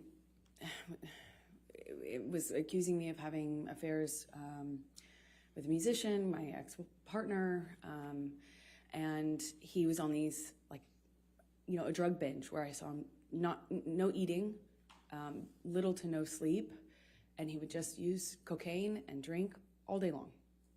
Okay. And that would go for a period of time, and then a major blowout, and then he'd get sick and pass out, and then feel really awful, and often, including this time, would start a period of sobriety after that. Okay. Now I'm going to take you to mid-July 2013, the Tokyo press tour for Lone Ranger. Can you please tell the jury about that particular trip and the events relating to Mr. Depp? Sure. He was promoting a Lone Ranger, and I had just met his kids at the premiere in Los Angeles shortly before this tour started. They found out about me. Amber, I'm going to just ask you not to go through that. Sure. Just take us to Tokyo, please. Okay. So I believe we went, and he had difficulty with drinking in front of them. He was trying to hide it, and yet he was dealing with some stress around his career. I didn't have a lot of details, but he was drinking at the restaurant, and the kids were kind of, noticing, but not really sure what to make of it. Objection calls for speculation and hearsay. She didn't say what they said. I'll sustain us to the last part of the answer. Okay, please continue, but don't say what they said. Okay, the kids said. Anyway, Johnny he was, it was like I couldn't win if I didn't do anything, if I didn't say anything to him about the drinking, if I didn't acknowledge it, it got worse. If I did acknowledge it, it was my fault and I was nagging. And I get it, I wouldn't like to be told what to do either, but it made him really angry, and the kids were screamed at me in the hotel room, and all I could think were the kids were in an adjoining room. What if they could hear us? I had just met them, and I didn't want them to think poorly of me and hate me, not knowing what was going on, in our behind closed doors. I remember him. It was name calling, and he eventually passed out. Do you recall what names he called you? Do you recall what he said? I heard at this time nagging bitch all the time. Called me a cunt. He even said that he made a mistake with me, and that he didn't want that when we touched back down, he'd get rid of me, and I'd go back to. He said some disgusting things to me. I don't know if I need to repeat it. Okay, let's go. Michelle, can you bring up Defendants Exhibit 1090? You indicated, I think, that he passed out at the end of that. Did you take this picture? I did. Okay. Your Honor, I'd like to move the admission of Defendants Exhibit 1090. No objection, Your Honor. Thank you. 1090 in evidence. You can publish. Thank you. And where was Mr. Depp when you took this picture? He was passed out with his head in a table in the hotel room, in our hotel room, not the kids' hotel room, in Tokyo, on that press tour. All right. Now I'm going to take you to August 2013. What, if any, discussions did you start having with Mr. Depp about moving in with him? You know, after this, I was getting close to his kids, and he had a stint of sobriety shortly after that, and it felt really good again. And shortly after that, he started suggesting that I let him rent my apartment for the vultures. That's what he called the press. And he said now that we were like a known couple, now that it was out in the press, that my apartment wasn't like safe effectively for me. And I had a modest apartment in Los Angeles. And so he started saying I needed to have security on me, or we'd rent out the neighboring houses because of the vultures. And it was a conversation, and then that conversation evolved into I should move in with him, me to have his credit card. Obviously, I wouldn't accept that, but the conversation about moving in became, loving his family and feeling like, more stability would mean more stability with him, minimize some of the jealousy and insecurity that he had. It was hard for me to justify working every audition, every meeting, every script I got by it, like as if I was saying, hey, let's have an open relationship. It was, and I thought that would be minimized if I could make him feel more secure by, if we live together, certainly there would be more security, right? And that was my reasoning. So you talked about still reading scripts and things. What, if anything, did you do differently in terms of pursuing your acting career? Well, I've always been really independent, and I've never imagined not working. I've worked from the earliest time I can imagine. I come from, parents who worked until they literally couldn't anymore. I never imagined myself having to explain my job or justify my job, but I did, and I am independent, and I see myself as independent and strong-willed, and I had to bargain. Every time I'd get a script, it would be, I thought you weren't taking another job. I'd always say, are you kidding me? That's crazy. I have to work. I support my family. When I moved out to LA, I'd get a check for, a gig, $600 or something. I'd save half for me, send half to my family. I kept having to justify taking work by saying, I'm supporting my parents, I'm supporting my sister, I'm supporting my family, I have to work.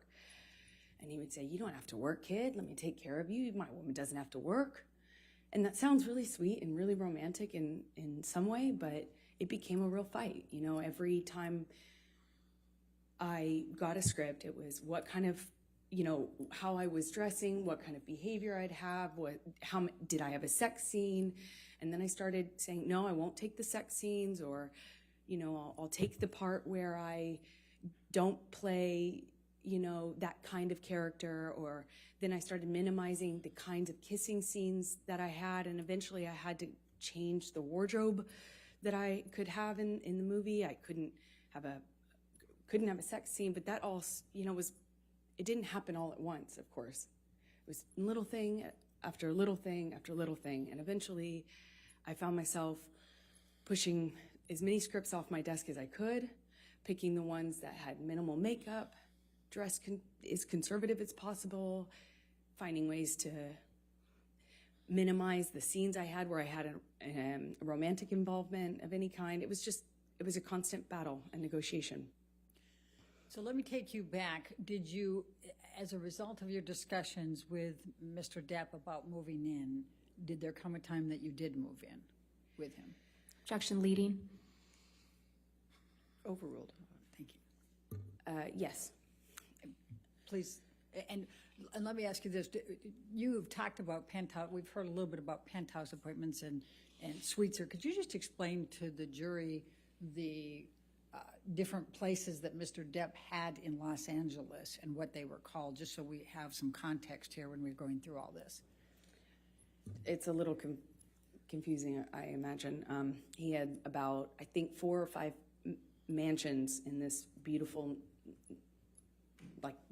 border of Beverly Hills and West Hollywood, and they were all in a cul-de-sac, and we called it Sweetser because that was the name of the street. And there, 5 houses, I think 5 houses. It could be 4. All, effectively, he had the whole street. Then he had about 5 penthouses downtown on the same floor of the Eastern Columbia building, which you've heard about, the ECB. And Sweetser was, Johnny's kingdom. One of those houses was like a whole house was his man cave. It was a studio, and it was where he made music and hung out. And we spent some time in there, but that was effectively Johnny's, place. And then there was the downtown places, and they were effectively empty save for some furniture and one of Johnny's friends, Isaac, who you met, and he lived there at some point before Johnny and I eventually decided to move in together. Let me just stop you there. I just want to make sure we're clear. Are we talking about the penthouses or are we talking about Sweetser? For where Isaac lived in the penthouses. Okay. The rest of them were pretty much empty. And my best friend, who I was very, very, very, very close to, went through a breakup, and he very kindly insisted on moving her into this penthouse. And of course, she said no for the first few times, but he insisted and said they were empty and he would love to have her move down there. And he very kindly moved my best friend downtown. Problem is, Rocky? Yeah, okay. Rocky Pennington. But the problem is it's like 30, 45 minutes from West Hollywood where my place was, which we call Orange at the time. Okay. So when did you move into the penthouses? Shortly after he moved Rocky, my best friend, into the penthouse. So she was in one of these empty-ish apartments, and somewhere around that time, I think it took me some time actually, but after that, I eventually agreed to move in with him and give up my place, although that made me pretty nervous, to be honest. But we were in this relationship that was very serious, and we were constantly traveling. Also, as another part of it is we were in LA for a matter of days or weeks. I'd go do a job, he'd go do a job, I'd come back for a photo shoot or a red carpet, go on a location, go visit him on a location. And there was an incredible amount of travel and movement. So we weren't really, again, living the day-to-day that you might normally with a partner, where you have a home and you move in together and you have one home. We didn't have that. It was okay, very different. I'm going to take you to September of 2013. What were you filming at that time? London Fields? Yes, that's right. Okay. I was filming London Fields. I just started. All right. And did there come a time that you became engaged to Mr. Depp? Well, yeah, it was difficult because in that role was a very difficult role. I mean, every time, every scene that involved sexuality or romance was like, I'd look at that on the page and it felt like I'd feel my gut tighten because I knew it was going to be an issue. But Johnny dropped me off. I gave him the script. I sent him pictures of what I was wearing in my wardrobe fittings. I sent him everything. I shared my script with his team, and the fighting eventually kind of minimized. It was clear I was going to do this job, and I told myself I had to do this job. And Johnny had to go to London, I think, for some pre-production stuff for a movie he was going to do a smaller part in. I think it was called. I think this was Into the Woods, is my best guess. So he dropped me off in London, and when he dropped me off in London, we had a few days at this hotel that we first, consummated our relationship in, as when we were on the London press tour, and our relationship developed. That was the same hotel, and we were in this same room, which is Johnny liked to be in the same room. And it was really sweet. He got down on one knee and said, I want you to be my girl forever, my woman, my girl. I want you to be the rest of my life. Say yes to me. He said he wanted to spend every I would wake up and he would make me smile at least once. And that would be his goal. And, I looked into his eyes and I saw my future, hope, like blind hope. I was so in love.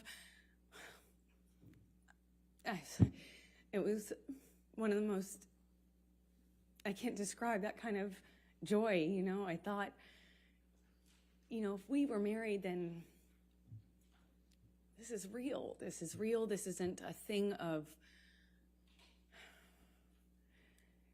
this isn't chaotic, and this will change. I had so much hope in that moment. And I just said to him over and over again, are you serious? Are you real? Are you serious? Are you sure?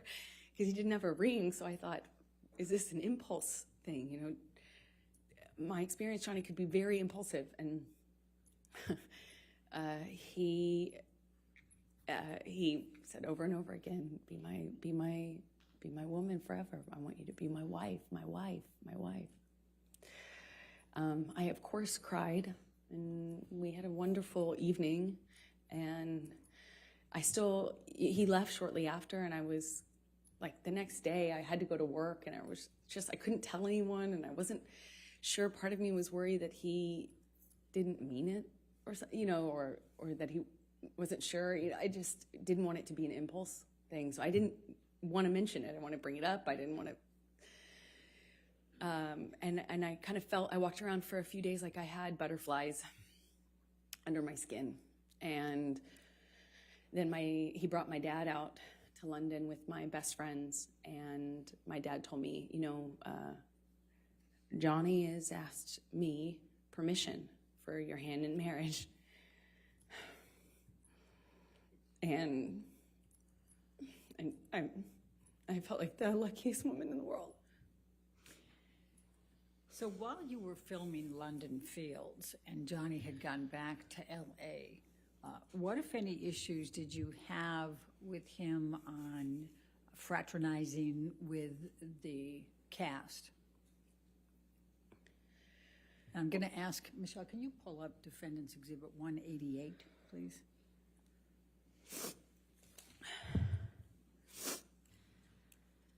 Your Honor, I'm going to object on hearsay. Your Honor, I'm going to, let's pull up 188A. I've redacted everything but what Mr. Depp says. All right, let me On just take a look 188A. at 188A. That's submission against interest.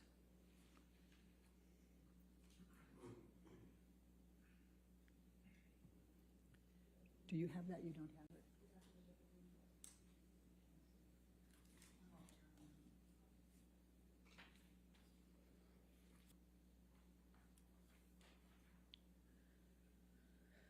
Give that a minute. While they're working on that, can you tell us what transpired? As I said, he came to London for his own work, and also he dropped me off in London, where I had to be for a few months to film this movie. And he asked me to marry him. He brought my best friends and my dad out. They left.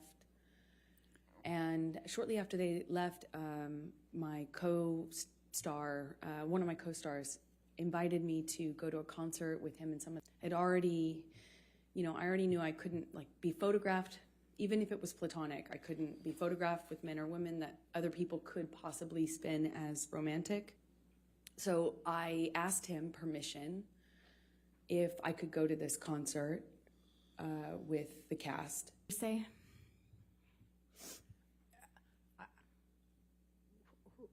Don't tell us what the co-star said. Just tell us what your communication was with Mr. Depp. Objection, hearsay. Her communications are hearsay. I'll sustain the objection. I'm not sure I understand. If you want to approach this. Yes.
That if I accepted the invitation and went out to a concert, that the engagement would be off, that the relationship would be off, and that I was foolish, naive, for thinking that people could invite me to a concert in a platonic way. I tried to say that it was fine. Objection, hearsay.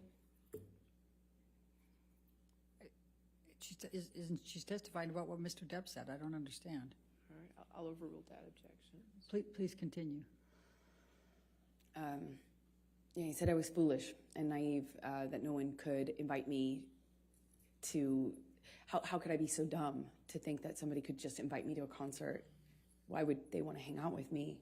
Obviously, it was because they wanted more from me, and that I probably wanted more too. I was basically asking for it. You're going to go backstage. What are you going to say to the band? And then I know how this plays out, and who's the other girl going to be there? And how could you be so stupid? How could you be so foolish? You're more naive. You should be smarter than this. And I apologized. That whole evening, I think for a few hours, I spent on the phone with him, texting, calling, or talking, hanging up. He'd hang up on me, be upset, and then send me cryptic messages about my foolishness. And, I'm already doing a movie where I play this, character where I was empowered. Like, I read the script and I thought this character was empowered sexually. And by the time I got Johnny's feedback on it, I had been convinced that actually I was just being used. I was just being used. It was clear that that was all I had to offer, and I was too foolish to see it. and I had Amber, similar. I'm just going to stop you right there because I'd like you to take a look at Defendants Exhibit 188A. Is that in front of you? Do you recognize this portion of the text chain between you and Mr. Depp? Yes, I do. Okay, and this is on September 9, 2013? Yes, it is. Okay, and are these statements Mr. Depp made to you during that evening that you just described to the jury? Yes. Your Honor, I'm going to move the admission of Defendants 188A. Any objection? No objection. All right, 188A in evidence as redacted. Do I have that redaction, or is that something you need to give me? I think we're going to need to give it to you Okay. hard copy. All right, thank you. Thank you, Your Honor. And if I... You can publish. And if I can draw your attention to it, he first says, I don't want to make anything an issue, baby, but I literally have been on the ground just 14 fucking hours from leaving your side. Do you see that? Yes. And then he says, you know what I want, who I am, and where I want to go with us. You know very well what type of fucking man I am, and yet you lay a gauntlet before me that you know is the very species of danger that will always attract me into a very tempting test. What's behind that door? Almost impossible to, I think he meant not take you on. You want me to roll the dice? This sounds more like an aggravated ultimatum than soft words that could help us make both feel better. Don't test me, please. Did he tell you that? Yes, he And did. what did you understand that to mean? It was clear. It was a threat that if I wanted to be. Objection, speculation. I think she can say what she understood it to mean. I'll sustain the objection. Okay. All right. Let's move on then to the filming of Mordecai with Mr. Bettany in October, November 2013. Where did that take place? In London. Okay. And what, if any, involvement did you have? Were you there for any part of that filming? For part of it, I happened to be in London already for the film I was just telling you about. And Johnny came to London shortly after to film his own movies. He did the smaller, I think it was a smaller role in Into the Woods, and then he was filming Mordecai after that. So after I finished my movie, I moved in with him into his house in London, a rented house in London. Okay. And describe your experiences during that time period with Mr. Depp. It was really touch and go. He was filming with Paul Bettany, and there were days when he wouldn't come home, or they couldn't get him up out of on set. He'd be asleep in his trailer, sleeping whatever he'd done the night before off. I remember he missed a few days of work that way. It struck me because in my experience in our job, you don't miss work. It doesn't matter how sick you are. You go. It's millions of dollars every single day they're filming, and I had not experienced someone who could effectively just control the set like that, to that extent. And one day he didn't come home, and I was worried sick. I found out that he was in a hotel room with Paul Bettany. Objection, hearsay. Okay. Move forward, because When he came home, they had to carry him home. Objection, hearsay. Did you see them? I carry watched him? it. Okay. Go ahead. Okay, please continue. I watched. I was shocked that he could do it. One of the security guards carried Johnny like a baby into the house, and I looked at that, and his boots were hanging over the security guard, his assistants and the other security guards shaking their head, just shaking their head, acknowledging this is how bad it is. And I remember thinking, and he was understandably very, very sick for at least 2 days, is my recollection. And in that 2 days, I had a lot of conversations with this team. I won't say what they were. that everybody and myself were on the same page. And I felt encouraged that we were in a new chapter, that Johnny had finally hit rock bottom, and finally he felt like changing for good. And I felt buoyed, supported by these conversations I was having with people that he was close to, that he trusted. November 2013, did you have any contact with Lily Rose that led to any discussions with Mr. Depp? Rose in November 2013. Objection, calls hearsay, leading. I'm asking what her connection was. I didn't ask what she I'm said. going to sustain the objection. If you want. Okay. November, did you have with Lily Rose without saying anything she said? Objection, hearsay. It's interaction, Your Honor. I'm not asking for... Did there come a time in November 2013 that you saw Lily Rose?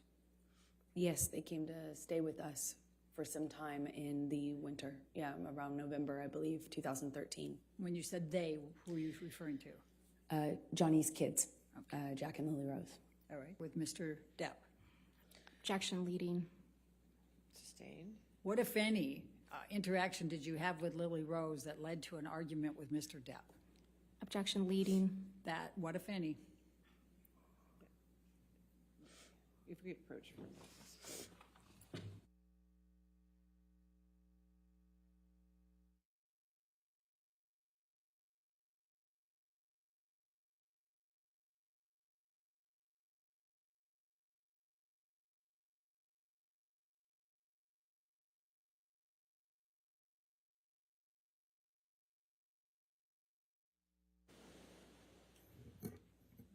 Did you have an argument with Mr. Depp relating to Lily Rose in November 2013?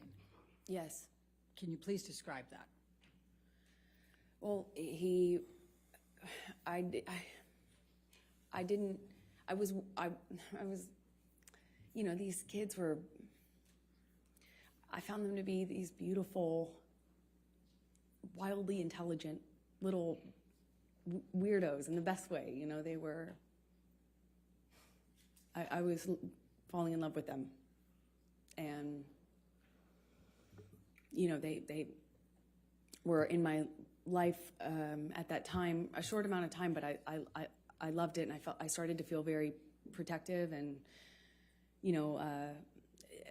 Johnny's sobriety meant that he was there and then he wasn't, and the nature of our lives with the travel and work meant he was there and then he wasn't. And Lily Rose at some point had a crush on a Objection, hearsay, and lack of foundation.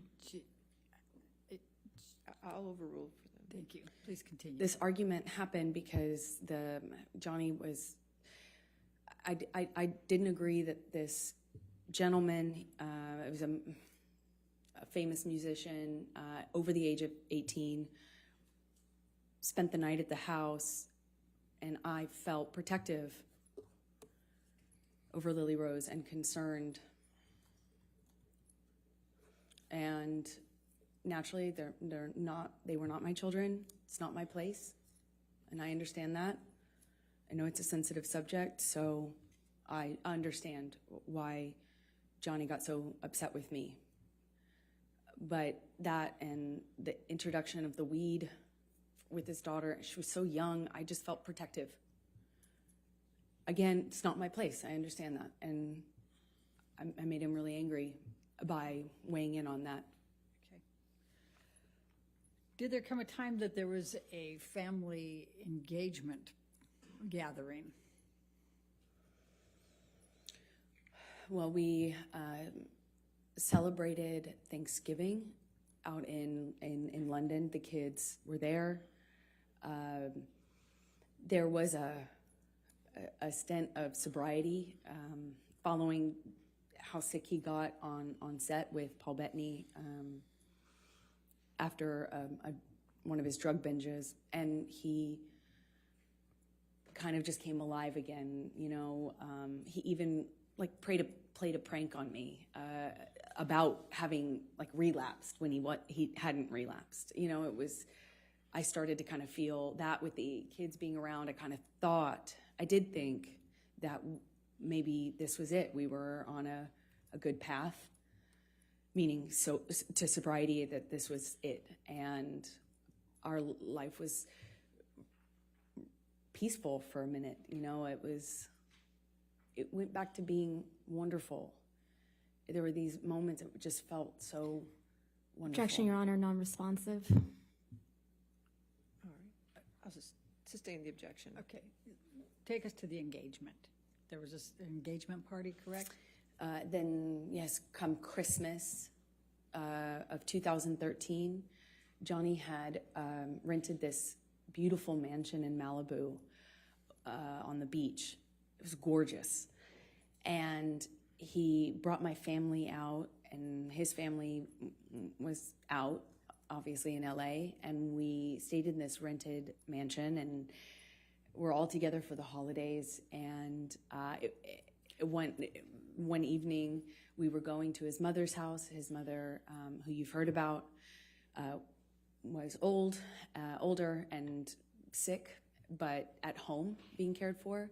And one evening we're going to have dinner, Christmas dinner there with her around the time of her birthday as well. And my best friend said, "You should." Objection, hearsay. Sorry. Wasn't offered to prove the truth of the matter, but go ahead. Go past that. What did you do? We went to Betty Sue's house, his mother's house, and Johnny proposed in front of our families in this big, surprise. He surprised me, got down on one knee, and I cried and hugged my mother and hugged his mother, and he gave me this enormous diamond ring, and it was a nice time. I'm going to take you into January, February 2014. You employed a woman named Kate James, is that correct? Objection, leading. What, if any, relationship did you have with Kate James? She was my assistant at the time. I hired her sometime in 2012 and had as minimal contact with her as I possibly could. So. And why is that? She was difficult, troubled, and inconsistent. She drank on the job and stuff like that, and her behavior was Objection, relevance. horrible. She's already testified. Kate James has testified, and I think the bias, we can... All right, I'll allow that. Go ahead. Thank you. Okay. Please describe for the jury what job responsibilities Kate had and how you communicated with her and kind of how that worked. Objection, compound. Overruled. Thank you. We had minimal person-to-person interaction because I was hardly ever in LA. If I was there for a few days at a time. And Johnny and I kind of lived in this insular bubble anyway when we were together. But we would send emails, texts, and a lot of voice memos, voice notes. And, if I found that if I said, Kate, you left the car running with your doors open and your kids in the car on the street. You Objection, need to move hearsay. She's not testifying. She's testifying about context. Sustain the objection. Next question. All right. I'm going to ask you to take a look at Defendants Exhibit 209.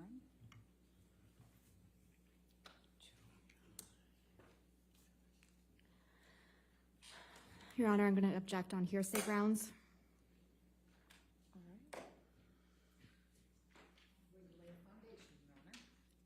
It's still hearsay. May we Ms. Hurd, approach? did you? May I lay the foundation first? Ms. Hurd, did you communicate with Kate James by email in the ordinary course of your business? Yes, I did. Okay. And I'm going to ask you to take a look at Defendants 209. Is this a communication that was between you and Kate James that was in the ordinary course of business with her as an employee? Yes, it is. So, Your Honor, I'm going to move the admission of Defendants Exhibit 209, business records exception. Still hearsay, Your Honor. Business record exception gets the business record, but it's hearsay. If there's hearsay involved inside the business record, there's still objection to hearsay. Your Honor, the business records exception, I mean, I don't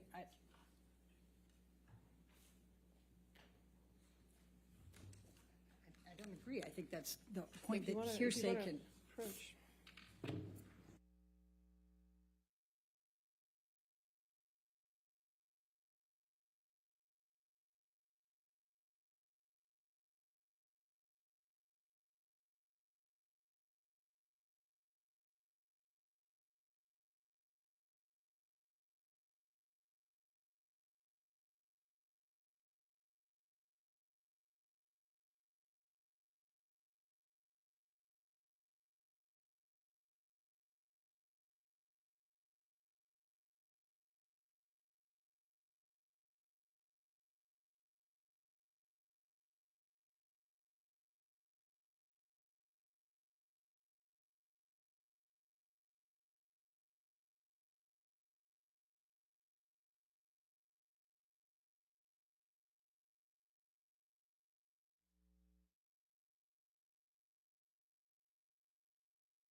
What, if any, communications did you have with Kate James about your issues with Mr. Depp?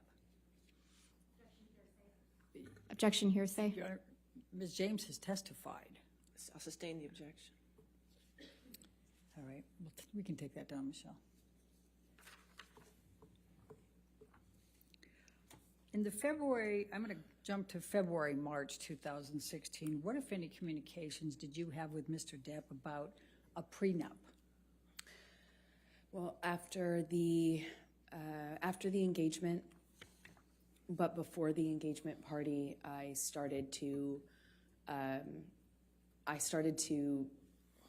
feel like it would make, I know that he earned significantly more than me, he's a successful actor. I wanted to eliminate any doubt in his mind and in other people's minds, so I brought it up to him and brought it up to my therapist. Objection hearsay. She's just saying that she brought it up to her therapist. She's not saying what she said. But please focus on Mr. Depp, okay? Of course. Johnny said he would tear it up. He said, if you ever brought one up to me, or if I ever saw one, got my hands on it, I'd tear it up. Only way out of this is death. Only way out of this is death. And I thought it would, like, I didn't care either way, but I did feel that it would eliminate suspicion or doubt, and it would make things easier. And I told him over and over again, are you sure? Are you sure? Maybe we should do this. And one time he said to me, he's like, kid, are you already thinking of how you're getting out of this? Are you already planning to get out of this, kid? You already planning on leaving? It was around the same time as the moving in together conversation. He accused me of having 1 foot out. And they kind of were happening around the same time. I still had my apartment and we're engaged now. He was asking me to redecorate Sweetser, his main house, and kind of move into the ECB building downtown where my best friend was living at this time. while the decorations and the remodeling had been done on Sweetser. And so these conversations were kind of happening about how to build our future together and how we were going to move forward together. And I hadn't have been for my therapist's notes. I'm sorry, if it hadn't been for your what? If it hadn't been for my therapist's notes, which were Okay. taken at the time. 2014, did there come a time there was an engagement party? Yes, so it was March 2014. Please describe for the jury. We had an engagement party, and we decided that when we did get married, we'd have a small wedding, something intimate. But, our lives were kind of big. His life was extremely big. And we needed to we wanted to have a bigger engagement party than a wedding, and kind of get our guests in, our family, our friends, and have a big event of it, as opposed to making the wedding something that was big. And, so we kind of put it on the engagement party and had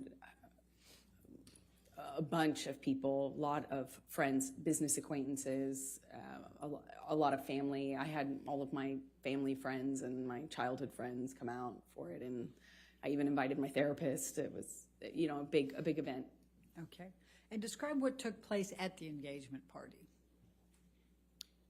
We walk in together, and we took some pictures and said a few hellos, and then Johnny disappeared upstairs in, I guess it's like a coat room or something. It was in a big abandoned building that was rented out for events.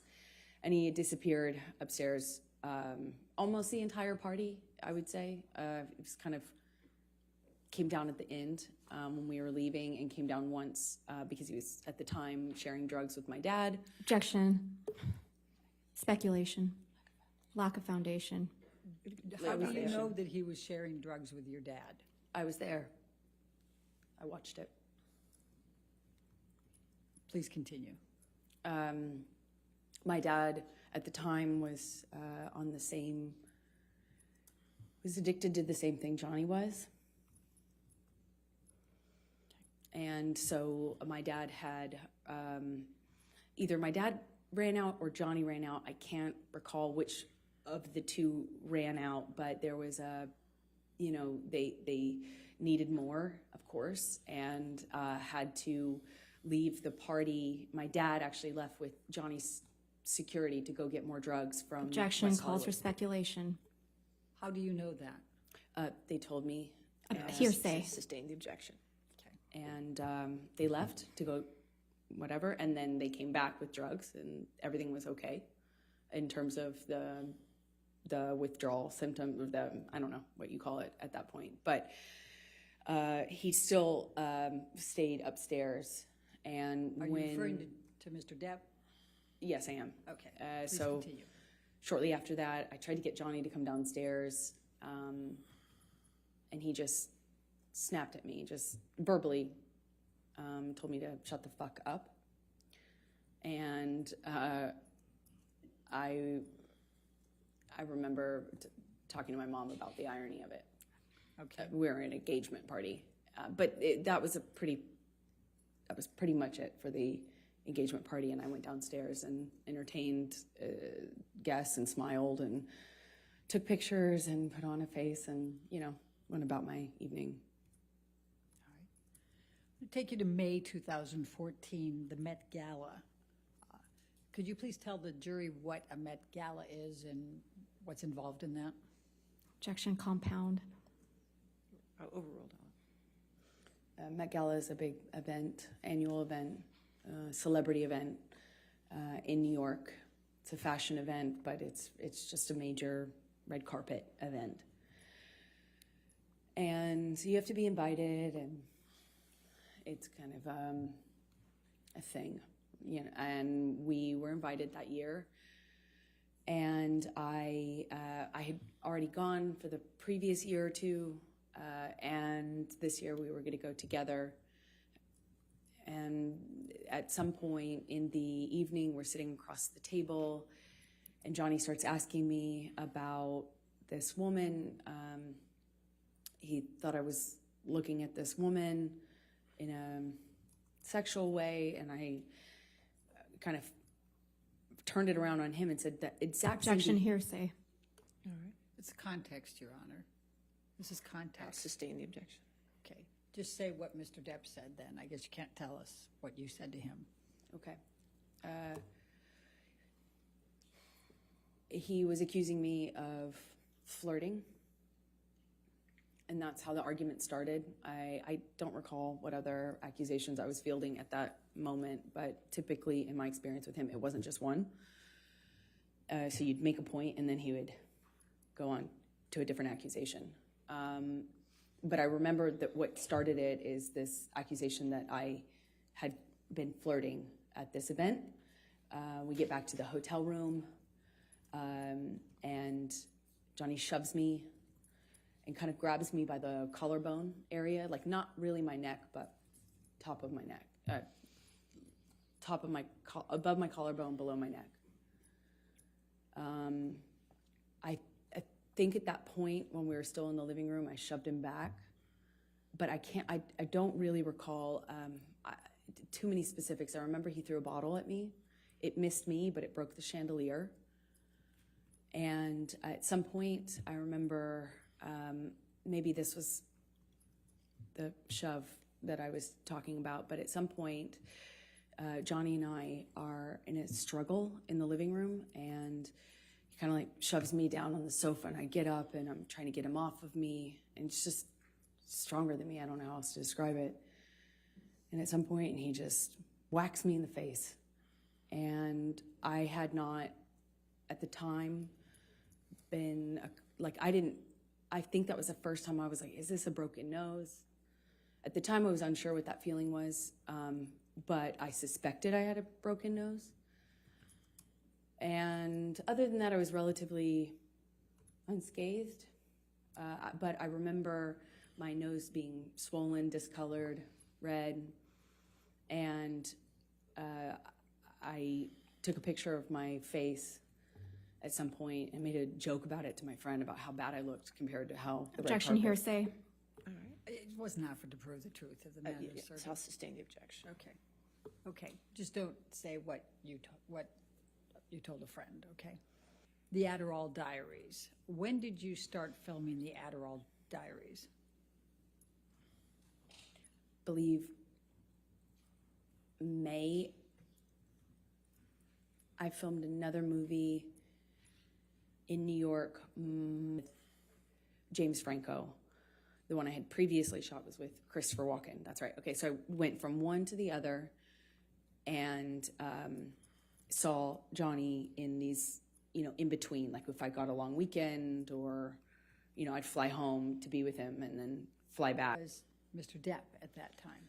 Johnny was in LA at the time and then eventually went on location for his movie, Black Mass, in Boston.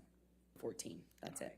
All right. And what, if any, discussions or arguments did you have with Mr. Depp relating to James Franco in that time frame? It's a nightmare.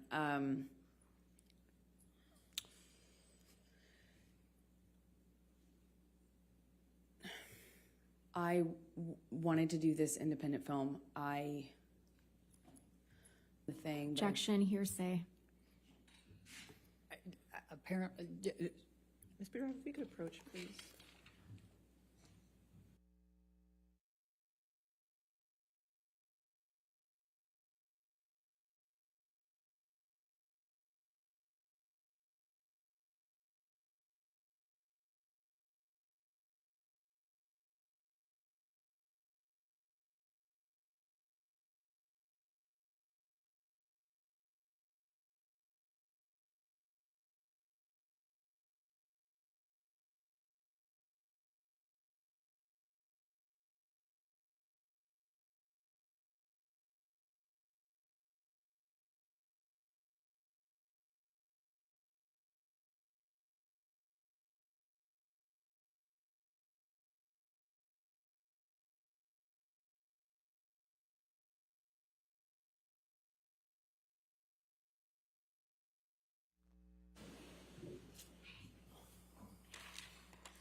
So tell the jury what Mr. Depp said. He was mad at me for taking the job with James Franco, already accusing me of kind of secretly having a thing with him in my past since we had done Pineapple Express together. Okay. So I'm going to take you to the Boston play, what took place on May 24 relating to the plane incident. Well, he had already been upset with me and accused me in like many arguments about not telling him about scenes that I had. If I had a kissing scene, any sort of romantic scene, and I wasn't explicit about what I was going to do, then I was accused of having withheld information and hiding it from him.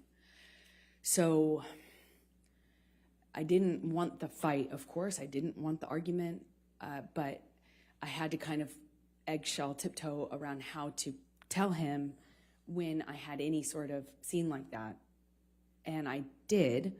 Mr. Depp said, okay? Okay, so he was upset with me, but he didn't sound coherent. When I'm filming, when I have this scene that I'm doing, how could you tell me this when I'm working? Obviously, I couldn't tell him any other time because we were both filming, and I told him as soon as it was relevant, but he kept saying, how could you tell me this? How could you just tell me this? And it was like I had told him I was having an affair or something, you know, it was that angry at me. But he kind of started to sound less connected to reality as these like arguments would happen on the phone. This is in one day. Eventually, he hangs up on me in the conversation, screaming at me. Conversations, and felt encouraged that I could continue on with the plan, which was for me to get on the plane, go to Boston, pick him up, and we would go back. I was nervous because the conversation I had had with him, and he was so upset with me on that conversation, but I figured I assumed he had passed out and that he would have been kind of sobered up the next day, assuming that the work would mean that he felt pressure to kind of pull it together. And I get on the plane. He sent the plane, so there had been a lot of talk about a sober plan, like a full detox, a full recovery, a doctor, a whole plan. You know, there were talks of that following what had happened in London. So I was feeling like, okay, well, maybe we're here. And I get on the plane.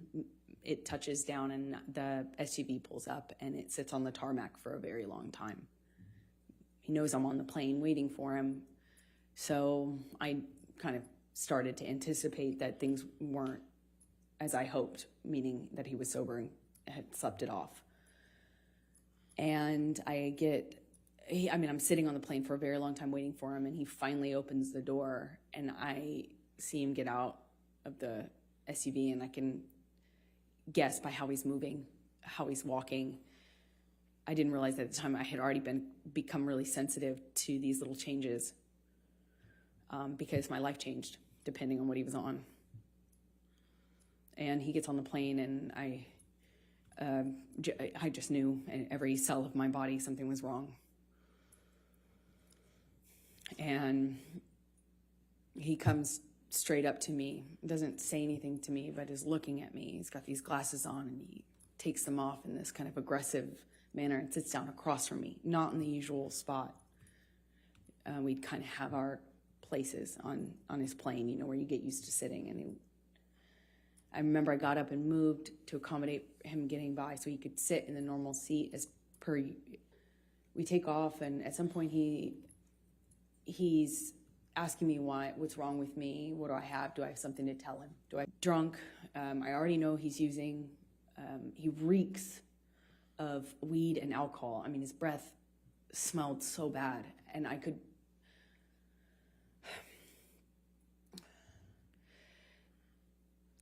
could anticipate that there was a no-win situation here. There was no me talking myself out of this or talking him down or any, you know, a lot of my arguments and my involvement in them are me trying to diffuse by explaining or Objection, non-responsive. She's telling the story, Your Honor. I'll sustain an objection as part. Go ahead. So he is asking me questions, and I know to not engage. I was polite. I was trying to be polite, but not engage because there was no win. And he kept going, kept asking me. Eventually he went from, do you have something to tell me, to, you want to tell me how much you liked it? Tell me, did he slip a tongue? It got worse and worse, just more. It went from asking me about how my kissing scene went or how the sex scene went to asking me what James Franco had done in the scene, to being really explicit about my body. You know, he was talking about he was saying really disgusting things about my body, about how I liked it, how I responded, and then he started just straight up taunting me. I know you liked it. He called me a go-getter. He called me a slut in front, and also this is happening with security and his assistants on the plane. And I remember I felt I struggle to be able to tell you how embarrassed I was because he was speaking to me in front of people in this way, asking me if I liked it and if I was wet, and you know why I wasn't looking at him, and that was proof I wasn't looking at him. That was proof that I was asking for. Did I ask James to do this and this to me? And explicit descriptions of what. And I, at some point in this, get up and move to the front of the plane. And I remember getting up so slowly. I didn't want to aggravate him. I didn't want to give him any excuse to pounce on. I didn't want to upset him. I didn't want him to flip a switch and get worse. I just remember very slow movements, and I slowly get up and move to the front of the plane, and he starts throwing things at me, ice cubes,